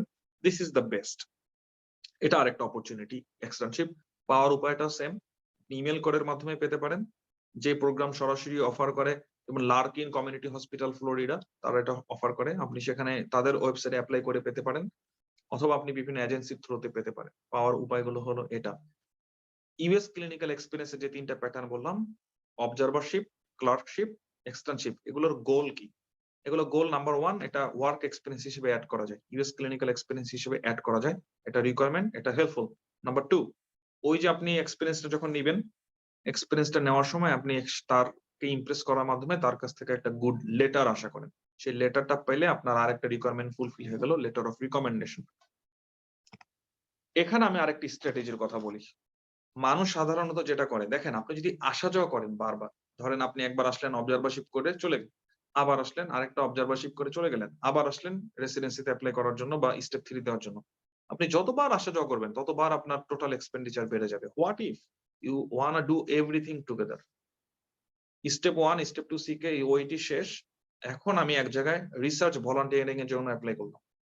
তাহলে একই সাথে আমি রিসার্চ এক্সপেরিয়েন্স পেলাম। সেখানে থেকে আমি আরেক জায়গায় অবজারভারশিপ এপ্লাই করলাম, অথবা আমি একটা সেট করলাম এরকম যে ১ মাস অবজারভারশিপ করব, ১ মাস ভলান্টিয়ারিং করব। এবং আমি পাশাপাশি রাখলাম স্টেপ 3 পরীক্ষাটা। তাহলে আমি এক ট্রাভেলে ৩-৪টা জিনিস কভার করা যায় কিনা। এভাবে যদি আমরা প্ল্যান করি তাহলে টোটাল এক্সপেন্ডিচারটা একটু কমবে আরকি, আশা করি। সো আশা করি ইউএস ক্লিনিক্যাল এক্সপেরিয়েন্স এই অ্যানসারটা দিতে পারছি। আমার নেক্সট কোয়েশ্চেন যেটা, যে রিসার্চ কিভাবে হেল্প করে? ও মাই গড, রিসার্চ কিভাবে হেল্প করে? এটা নিয়ে আলাদা সেশনের এই পুরো রিসার্চটা নিয়ে আমার ইউটিউবে অসংখ্য ভিডিও আছে। আপনারা সবাই একটা কাজ করবেন, ইউটিউবে আমার একটা চ্যানেল আছে, এটাকে যদি একটু রেগুলার ফলো আপ করেন। আমি চেষ্টা করি মাঝে মধ্যে ইউএসএমএল রিলেটেড লেকচার আপলোড দিতে। উদ্দেশ্য হলো ইউএসএমএল কিভাবে পড়তে হয়, নিজে নিজে কিভাবে থিঙ্ক করতে হয়, এটা যেন আপনি বুঝতে পারেন, ঠিক আছে? আর একটা ইয়া হলো যে সেখানে আমার রিসার্চ রিলেটেড অনেক কিছু আছে। রিসার্চ কিভাবে হেল্প করে, আমাকে কিভাবে হেল্প করে সেটা বলি, কোর্সে সেটা বলি, তাহলেই বুঝে ফেলবেন রিসার্চ কিভাবে হেল্প করে। আমি প্রথমে রিসার্চ ভলান্টিয়ারিং এর জন্য এপ্লাই করছি যে হেই আমি রিসার্চ করতে চাই, ইভেন আনপেইড। সে আনপেইড পজিশনে আসলাম, রিসার্চ এক্সপেরিয়েন্স হলো, কাজ করার মাধ্যমে সেটা আমাকে পেইড হলো, তাহলে আমি স্যালারি পাচ্ছি। তাহলে ১ নাম্বার, এটা আমার একটা আইডেন্টিটি হলো, আমার একটা পরিচয় আছে, আমি এখন কোথায় আছি, কি করি, একটা পরিচয় আছে, এটা ইম্পর্টেন্ট। ২ নাম্বার, আমি স্যালারি পাচ্ছি। ৩ নাম্বার, এই প্রফেসর আমার জন্য লেটার লিখছে, লেটার অফ রিকমেন্ডেশন। ৪ নাম্বার, উনাকে আমি বলছি যে ভাই আমার ইয়াতে ইউটিউবের চ্যানেলের নাম জিজ্ঞেস করছে, ভাই আমার টাইমলাইনে, ফেসবুক টাইমলাইনে গেলেই পেয়ে যাবেন, মাসুম রহমান সামথিং লিখে সার্চ দিলে হয়ে যাবে ইনশাআল্লাহ। ৪ নাম্বার হলো উনাকে আমি বলছি যে হ্যাঁ আমি অবজারভারশিপ করতে চাই, উনি আমাকে অবজারভারশিপ করার সুযোগ দিছে, এবং সেটা নিউরো সার্জারিতে, মেয়ো ক্লিনিকে। এবং যখন আমি রিসার্চ জবটা পাই তখন আমি ভিসা পাই। তাহলে আমি কটা জিনিস পেলাম ভাই? রিসার্চ এক্সপেরিয়েন্স বা work experience, publication, letter of recommendation, observership, visa, salary, পরিচয়। আর কিছু বলতে হবে রিসার্চ কি দেয়? সো রিসার্চ ইজ সামথিং, কারণ এখানে আপনাকে পার্টিসিপেট করতে হবে, কন্ট্রিবিউট করতে হবে, কিছু করতে হবে। এটা একটু ইমোশনালি চ্যালেঞ্জিং, সব দিক থেকে চ্যালেঞ্জিং। কারণ অবজারভারশিপ মানে কোন একটা কোর্স, দেখেন একটা কোর্স করে ফেললাম, টাকা দিলাম কোর্স করে ফেললাম, এটা কিন্তু সহজ। টাকা দিলাম অবজারভারশিপ করে ফেললাম, এটা কিন্তু সহজ, এটা কিন্তু সবাই জানে এটা সহজ, ঠিক আছে? আমরা সাধারণত এই রাউটটা নিতে চাই না, কিন্তু আমার কাছে কেন যেন মনে হয় যে আমাদের যাদের অনেক কোশ্চেন আছে, আমি অবজারভারশিপ কি করে করব, লেটার কিভাবে পড়বো, সামথিং লাইক দ্যাট, আমি মনে করি তাদের জন্য research could B a better option. But again alternate hypothesis possible. Zahir, অনেক লম্বা অ্যান্সার দিছি, নেক্সট কোশ্চেনে চলে যাই আমরা। নেক্সট একটা ইম্পর্টেন্ট কোয়েশ্চেন ছিল, এটার জন্য আপনি ওই আবু বকর ভাইয়ের কাছে মনে হয় বলছেন যোগাযোগ করার জন্য, যে জিএমসি তে এনলিস্টেড আছে কিন্তু যে ইসিএফএমজি এর স্পন্সর নোট পায়নি, অফিশিয়ালি মেইল থেকে বিল পাঠানো হয়েছে কিন্তু রেসপন্স আসতেছে না, আর কি করা যেতে পারে? তো এটার জন্য মনে হয় আবু বকর ভাই আমাদের মেন্টর, ওনার কাছে যোগাযোগ করলে ভালো হবে নাকি ভাই? হ্যাঁ, এটা আমরা মনে হয় ইন্ডিভিজুয়ালি হ্যান্ডেল করলে ভালো হবে, ঠিক আছে? জি জি ভাই। আমরা এটা আপনাদেরকে ইন্ডিভিজুয়ালি হ্যান্ডেল করবো ইনশাআল্লাহ। ভাই আমাদের সেশন আর কতক্ষণ চলবে, মানে কি ইম্পর্টেন্ট দেখে দেখে আমাদের কোয়েশ্চেন নিব নাকি সিরিয়াল বাই নিব ভাই? ঠিক আছে, আমরা এখন আপাতত অ্যাকচুয়ালি আপনাদের সবার ইন্টারেস্ট দেখে আমি খুবই আনন্দিত, ঠিক আছে? আশা করি এই সেশনটা আপনাদেরকে হেল্প করছে। লাস্টে কয়েকটা take home message. USMLE self preparation sufficient, but ভাই, মেক শিওর। বলো। একটা কোয়েশ্চেন ভাই, মনে হয় এই জন্য ওনার কিছু বললে ভালো হয়, যে হ্যাঁ হ্যাঁ অবশ্যই বলো। is affidavit accepted in case of name, letter mismatch of parents in medical certificate and passport?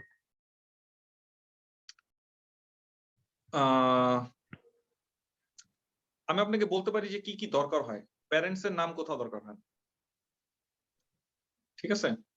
আর আপনার আমি এই এক্সপেরিয়েন্স দিয়ে গেছি। হ্যাঁ বলো কোথায়। আমি ভাই এই এক্সপেরিয়েন্স দিয়ে গেছি নেম কারেকশনের ব্যাপারটা। আমি বলি এই ব্যাপারটা। বলো। সেটা হচ্ছে আপনাকে যে জিনিসটা নিতে হবে, মানে আপনার লাগবে যেটা, সেটা হচ্ছে একটা অফিসিয়াল আইডি। অফিসিয়াল আইডি হচ্ছে আপনার জন্য পাসপোর্ট, আর পাসপোর্টের সাথে আপনার সার্টিফিকেট গুলোতে আপনার নামের ম্যাচ থাকতে হবে। এই দুটো জিনিস আপনাকে এনশিওর করতে হবে। আর আপনার প্যারেন্টস এর নেমের যে স্পেলিং মিস্টেক বা এরকম কিছু আপনি চেষ্টা করেন এটা পাসপোর্টে কারেক্ট করে ফেলতে, সার্টিফিকেটের সাথে মিল করতে। এরপরে যদি না পারেন, বাইরের কোনো জায়গায় আপনার প্যারেন্টস এর নেম নিয়ে কোনো প্রবলেম হবে না। প্রবলেম যেটা হবে, বাংলাদেশ থেকে বের হওয়ার সময় আপনাকে এয়ারপোর্টে আটকাতে পারে, এটা এটা প্রবলেম হবে। এছাড়া বাইরে কোথাও কোনো প্রবলেম হবে না। সো মেক শিওর যে আপনি অ্যাপ্লাই করে কারেক্ট যেভাবে পারেন এটা কারেক্ট করেন। এটা কারেক্ট করার জন্য 2-3 মাস সময় লাগে। আমি কারেক্ট করছি, আমার এসএসসি এইচএসসি সবকিছু সার্টিফিকেট সবগুলাই কারেক্ট করতে হয়েছে আমাকে। সো আমার 2 মাসের মতো সময় লাগছে, এরকম সময় লাগবে। কারেক্ট করে ফেললে আপনি নিশ্চিন্তে থাকবেন। আমি এগুলা নিয়ে অনেক ঘাটাঘাটি করছি, অনেক স্ট্রেসফুল টাইম স্পেন্ড করতে হয়েছে। সেটা হচ্ছে বাইরে কোথাও প্রবলেম হবে না, বাংলাদেশে প্রবলেম হবে। ওকে, আমার মনে হয় কোশ্চেনটা এরকম ছিল, কারেক্ট করলে কোনো সমস্যা হবে কিনা বা এপিডেভিট করে চেঞ্জ করলে সমস্যা হবে কিনা। হ্যাঁ, চেঞ্জ করলে তো ভাই কোনো প্রবলেমই নাই। যদি মিসম্যাচ থাকেও, সেটা হচ্ছে প্যারেন্টস এর নেমের স্পেলিং মিস্টেকের জন্য বাইরের কোথাও কোনো প্রবলেম হবে না, কিন্তু বাংলাদেশ থেকে বের হওয়ার সময় প্রবলেম হতে পারে। Okay okay, I got it, thank you ভাই আরেকটা ফ্রিকুয়েন্টলি অনেকবার আসছে ওই কোয়েশনটা, এটা পার্সোনালি আমারে গতকালকে করা হয়েছে, এর আগের দিনও বলা হয়েছে কোয়েশনটা বলার জন্য, আজকে অনেকবার আসছে যে মা বাবা নিয়ে যাওয়ার চান্স কেমন, এই একটা কোয়েশন আসছে ভাই। আচ্ছা, এই কোশ্চেনটা যে করছে তার জন্য খুবই মানে অ্যাপ্রিশিয়েট করি। আপনি আপনার মা বাবাকে এরকম ভাবে ভালোবাসেন, শ্রদ্ধা করেন, এটা আমরা চাই, এটা খুবই অ্যাপ্রিশিয়েটেবল এবং এটা আমাদের সবারই গোল হওয়া উচিত। যে আমরা, এবং অনেক সময় দেখা যায় যে ইউএসএমএল এর জন্য তারা অনেক সময় আমাদেরকে ডিমোটিভেটিং কথাবার্তা বলে, কারণ তারা আমাদেরকে কেয়ার করে, তারা আমাদেরকে ভালোবাসে। এজন্য তাদের সাথে বেয়াদবি করা ঠিক হবে না, তাদের দোয়া নিয়ে সামনে আগাতে হবে, ঠিক আছে? তবে হ্যাঁ, বাবা মার ক্ষেত্রে একটা জিনিস যেটা হতে পারে, আপনাকে একটা সময় স্পেন্ড করা হতে পারে এরকম যে আপনি তাদের জন্য কিছুই করতে পারবেন না, এটা খুব ব্যাড ফিলিং, ঠিক আছে? কিন্তু আমরা যদি ইম্প্যাক্টের কথা চিন্তা করি, যে এট সাম পয়েন্ট আপনি তার জন্য এমন কিছু করতে পারবেন যেটা উনাকে প্রাউড করে দিবে। বাবা মাকে অনেক কিছু করা যায়, অনেক কিছু উপহার দেওয়া যায়। একটা উপহার দেওয়া যেতে পারে যে আপনি উনাকে খুশি করে ফেললেন, উনি আপনাকে নিয়ে প্রাউড করলো, এটা একটা গিফট, ঠিক আছে? So USMLE is one of them. আপনি যতক্ষণ না পর্যন্ত ইউএসএ তে আসতেছেন, ইউএসএমএল হচ্ছে, ততক্ষণ পর্যন্ত আপনি বুঝতে পারবেন না যে আপনার প্যারেন্টস কি পরিমাণ হ্যাপি হবে এটা হলে, ঠিক আছে? 2 নাম্বার কোশ্চেন, আপনি আপনার প্যারেন্টকে সাথে নিয়ে থাকতে চান। ওয়েল, আই ডোন্ট থিংক প্যারেন্টকে সাথে নিয়ে থাকার জন্য ইউএসএমএল বড় বাধা। বড় বাধা হবে আপনার স্পাউস, টু বি অনেস্ট, ঠিক আছে? একদম I am to be honest with you. বড় বাধা কখনোই ইউএসএমএল হবে না। ইউএসএমএল তে কিভাবে সম্ভব সেটা বলে দিচ্ছি। আপনার নিজের যদি গ্রিন কার্ড না থাকে, বাবা মার গ্রিন কার্ড হবে না, অ্যাপ্লাই করতে পারবেন না। সেই ক্ষেত্রে কি একসাথে থাকা যাবে কিনা? হ্যাঁ, যাবে। সেটা হলো আপনার বাবা মার জন্য তখন ভিজিটর ভিসা অ্যাপ্লাই করতে হবে, এবং ভিজিটর ভিসা 6 মাস থাকে, কখনো কখনো আরো বেশি থাকে উইথ মাল্টিপল এন্ট্রি, বাট সাধারণত 6 মাস থাকা যায় B1 B2 ভিসাতে। তো ওনারা আসা যাওয়ার মধ্যে থাকতে পারবে। আরেকটা বার্ডেন যেটা হতে পারে সেটা হলো যে কস্ট, কারণ আপনার বাবা মা একসাথে যদি থাকেন তাহলে আপনার অনেক বেড়ে যাবে, কি বলে, ফ্যামিলি মেম্বার অনেক বেড়ে যাবে। সেটা ডিপেন্ড করবে আপনি কোন সিটিতে বা কোন স্টেটে আছেন। সে কিছু সিটি আছে, কিছু স্টেট আছে যেখানে 2 বেডরুমের বা 3 বেডরুমের বাসা পাওয়া যায় $2000।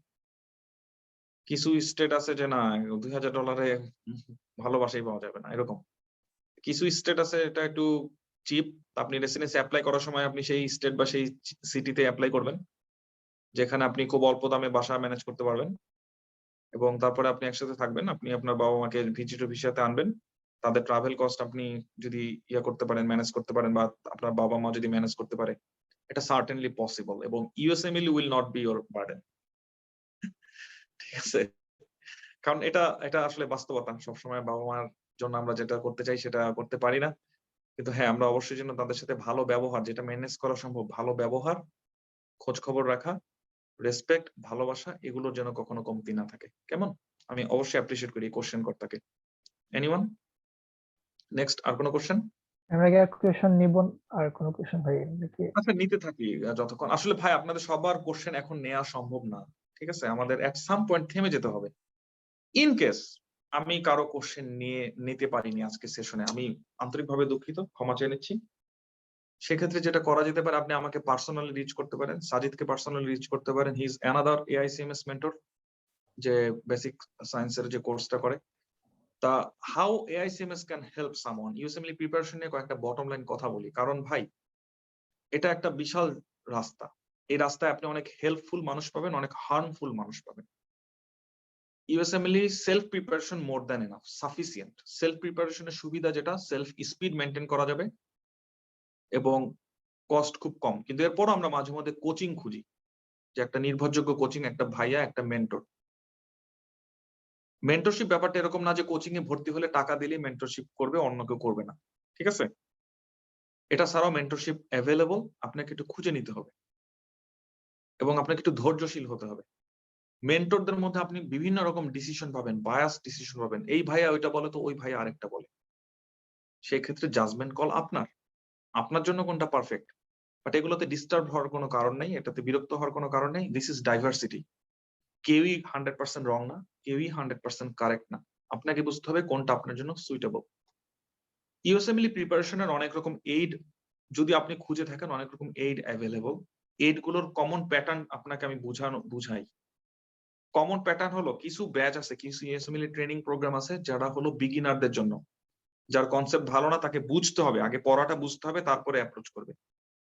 বুঝার উপায় কি? দেখবেন, জিজ্ঞেস করবেন কোর্স ডিউরেশন কত। ইউএসএমএলইর মতন কোর্স, ইউএসএমএলই যে মানে সাইট, এটা কখনো 50-60টা লেকচার 4-5 মাসে এটা পড়ায় দেওয়া সম্ভব না। এটা difficult, it will be quite difficult. Have your materials, study material, first aid বইটা থেকে দেখেন, ইওয়ার্ল্ড এর কোশ্চেনের বাল্ক দেখেন, তখন আস্ক ইউরসেলফ যে এই যে কোর্স ম্যাটেরিয়াল, এই কোর্সের কথা বলতেছে, এটা কি করবে, ঠিক আছে? সো এটা আপনাকে ডিসাইড করতে হবে যে কোন কোর্সটা বিগিনারদের জন্য, কোন কোর্সটা বিগিনারদের জন্য না, কোনটা রিভিশনের পারপাসে, ঠিক আছে? আমাদের এআইসিএমএস সব ধরনের কোর্স প্রোভাইড করে না ইউজুয়ালি, আবার করেও। বিগিনারদের জন্য একটা কোর্স আছে, সেটা আমার নিজের একটা অনগোয়িং ব্যাচ আছে। আমরা নেক্সট জানুয়ারি ফেব্রুয়ারি মাসে একটা নতুন অনলাইন ব্যাচ লঞ্চ করব, যেটার তত্ত্বাবধানে আমি থাকলেও লেকচার আমি নিব না, লেকচার নেবে আমাদের সাজিদ, এখন যে কথা বললো একটু আগে। আরেকজন আছে যে আমার সাথে মেয়ো ক্লিনিকে রিসার্চ করতেছে, সে হলো দেলোয়ার, দুইটাতেই 250। আরেকজন আছে সৌরভ, সেও দুইটাতে 250, দুইটা স্টেপে 250, দে আর ভেরি গুড স্কোরার। এবং এদের আরেকটা পরিচয় হলো, এরা সিএমএসআর এর মেম্বার। সিএমএসআর হলো এরকম একটা অর্গানাইজেশন, যেটা আমার মেডিকেল স্কুলে আমরা সবাই একসাথে ওপেন করি। আমরা এখানে টিচিং প্র্যাকটিস করতাম। আমাদের গোল ছিল জুনিয়রদেরকে হেল্প করা, অন্যকে হেল্প করা, অন্যকে পড়ায় দেওয়া, মেডিকেলের যে কঠিন জীবন সেটা সহজ করে দেওয়া। অর্থাৎ এরা সবাই খুব এক্সপেরিয়েন্স টিচার। কারণ আপনি অনেকেই ইউএসএমএলই পড়ানোর জন্য আগ্রহী, আপনাকে কয়েকটা কোশ্চেন জিজ্ঞেস করতে হবে নিজেকে সেলফ, যে যিনি পড়াবেন উনি কি এক্সপেরিয়েন্স টিচার কিনা। 2 নাম্বার কোশ্চেন হলো যে মানে এই যে ব্যাচটা, এই যে কারিকুলামটা, এটাকে আমার জন্য সুইটেবল কিনা, আমি কোন স্টেজে আছি এখন প্রিপারেশনে। আমি যদি একদম বিগিনার হই, আমাকে যদি বুঝতে হয়, একটু ডিটেলস যেতে হয়, এটা কি আমার রিকোয়ারমেন্টটাকে ফুলফিল করবে কিনা। আমাদের অনেক ইউএসএমএলই তে অনেক মিথ এবং অনেক মিস ইনফরমেশন, অনেক ফলস ইনফরমেশন ভরপুর এই জার্নিটা। আমাদের অনেক মেন্টর আইদার পারপাসফুলি অর ইমপারপাসফুলি সেগুলো স্প্রেড করেন বা বলে থাকেন, এগুলো একান্তই তাদের অপিনিয়ন। নিজেকে আস্ক করবেন, is it A data or just opinion. So সবাইকে আমি আবারও সেলফ এডুকেটেড হওয়ার ব্যাপারে আহ্বান জানিয়ে আজকের সেশন শেষ করতে পারতেছি। আমি জানি আমি সবার কোশ্চেনে অ্যান্সার দিতে পারিনি, I am so sorry about it. আমাকে রিচ করার উপায় হলো ফেসবুক, আমাকে রিচ করার উপায় অনেক কিছু আছে, এবং আমি বিভিন্ন বিষয়বস্তু নিয়ে আমরা সেশন করে থাকি। ইনশাল্লাহ ফিউচারে ইউএসএমএলএ নিয়ে আরো সেশন করব। আমাদের পরবর্তী সেশন পরিচালনা করবে ডক্টর সাজিদ, দেলোয়ার এবং সৌরভ, এবং আমরা ফিউচারে রিসার্চ নিয়ে সেশন করব। আপনি যদি আমাদের সাথে অ্যাক্টিভ থাকেন, আমাদের ফেসবুক গ্রুপ, এআইসিএমএস গ্রুপ, এবং আমার যে টাইমলাইন, এটার সাথে যদি সামহাও আপনি আপডেটেড থাকেন, অবশ্যই আপনি আমাদের আপকামিং সেশন, ফ্রি সেশন সম্পর্কে জানতে পারবেন। এবং আমি আরেকটা গোল আছে, সেটা হলো আমি ইউটিউবে কিছু ফ্রি ইউএসএমএলই লেকচার আপলোড দিচ্ছি। আমি চেষ্টা করবো এটাকে কন্টিনিউ করতে, আশা করি আপনারা সেটা কন্টিনিউ করবেন। রিসার্চ নিয়ে আমি অনেক কোশ্চেন পাচ্ছি, আমি নিতে পারতেছি না নিচেও, অলওয়েজ আমি পাই রিসার্চ নিয়ে কোশ্চেন। রিসার্চের সবচেয়ে বড় ব্যাপার হলো যে আমরা রিসার্চ সম্পর্কে কিছুই জানি না। আপনি যদি রিসার্চ সম্পর্কে কিছু জানতে চান, again go ahead to my timeline, you will see there are lot of stuff I uploaded. কিভাবে রিসার্চ পজিশন পাওয়া যেতে পারে সেই ব্যাপারে আমার ফ্রি সেশন আছে, এবং আপনি যদি রিসার্চ নিজে পাবলিকেশন করতে চান সেই ব্যাপারে আমার কোর্স আছে। আপনি কোর্স করতে চাইলে সেই কোর্সও করতে পারবেন। আমাদের এআইসিএমএস এবং সিএমএসআর এর কম্বিনেশনে আমরা ফ্রি ম্যাটেরিয়ালও সাপ্লাই করি, আমরা কিছু পারচেজ ম্যাটেরিয়ালও সাপ্লাই করি। বাট আমরা সবাই একটা জিনিসে বিশ্বাসী, আমরা আশার কথা বলি, আমরা মানুষকে হেল্প করতে পছন্দ করি। ফিল ফ্রি টু রিচ আস, এবং একটু ধৈর্য সহকারে আপনার একটু অপেক্ষা করবেন। সবসময় হয়তো আমি রিপ্লাই দিতে পারবো না, এর জন্য আগে থেকে ক্ষমা চেয়ে নিচ্ছি। আমি রিপ্লাই না দিলে আরেকজন রিপ্লাই দেবে, এট সাম পয়েন্ট অবশ্যই আপনি মেসেজ গুলো পাবেন। আমরা সবাই আজকে থেকে কয়েকটা ব্যাপারে ডিসিশন নেই যে আমরা একজন ভালো মানুষ হওয়ার চেষ্টা করব, ভালো সন্তান হওয়ার চেষ্টা করব, ভালো ফিজিশিয়ান হওয়ার চেষ্টা করব, এবং আলতু ফালতু কাজে সময় নষ্ট না করে এই বাদাম বিক্রেতার গান ভাইরাল করে লাভ নাই। এটা আপনার জীবনে কোনো পরিবর্তন আনবে না, এটা আপনাকে কোনোভাবে উপকৃত করবে না, এবং আপনি যে অন্য মানুষের উপকার করতে পারতেন সেটাও নষ্ট করে দিবে এই ফেসবুকের বিভিন্ন ভাইরাল টপিক। আমরা সেগুলো থেকে নিজেকে হেফাজত রাখবো। and again feel free to reach my YouTube channel and my Facebook. সবাইকে অসংখ্য ধন্যবাদ। যাদের কোশ্চেন অ্যান্সার করতে পারিনি, কোশ্চেন গুলো আমাকে পার্সোনালি সেন্ড করবেন, আমি পার্সোনালি রিপ্লাই দেওয়ার চেষ্টা করব। না করতে পারলে মাফ করে দিবেন। আসসালামু আলাইকুম। জহিরুল, তুমি কিছু বলবা কিনা? ক্লোজারের জন্য আমার এন্ড, আপনাদের এন্ড থেকে ক্লোজ করতে চাইলে আপনাদের উপরে ছেড়ে দিলাম আমি। এনিওয়ান? ভাই আপনাকে অসংখ্য ধন্যবাদ ভাই, আমাদেরকে এত সুন্দর একটা সেশন উপহার দেওয়ার জন্য। জাযাকাল্লাহ খাইরান ভাই। আমাদের মোটামুটি আর কোনো কোয়েশন, তেমন দুই একটা কোয়েশন ছাড়া তেমন কোয়েশন নাই, সেগুলো আপনাকে পার্সোনালি ইনশাআল্লাহ নোট দিবেন। অনেকগুলো কোয়েশনের আনসার সাজিদ ভাই, দেলোয়ার ভাই দিয়ে দিয়েছেন চ্যাট বক্সে অলরেডি। আমরা দোয়া করি আপনার জন্য ভাই, এই সেশন গুলো কন্টিনিউ হোক ইনশাআল্লাহ, এবং আপনার ম্যাচের জন্য অ্যাপ্লাইটাও ভাই ইনশাআল্লাহ হয়ে যাবে, আমরা সবাই দোয়া করি। অবশ্যই। এবং হ্যাঁ, আমাদের দেলোয়ার ভাইয়ের জন্য সবাই দোয়া করবেন। মাসুম ভাই, দেলোয়ার ভাই দুইজনই অ্যাপ্লাই করছেন ইনশাআল্লাহ, আমরা সবাই দোয়া করি ওনাদের জন্য। যারা এতক্ষণ ধৈর্য ধরে অংশগ্রহণ করেছেন, আপনাদের সবাইকে ধন্যবাদ, এবং আল্লাহ আমাদের সবার রাস্তা সহজ করে দিন এবং সঠিক পথে থাকার তৌফিক দান করুন। আসসালামু আলাইকুম ওয়া রাহমাতুল্লাহি ওয়া বারাকাতুহু। ওয়ালাইকুম আসসালাম।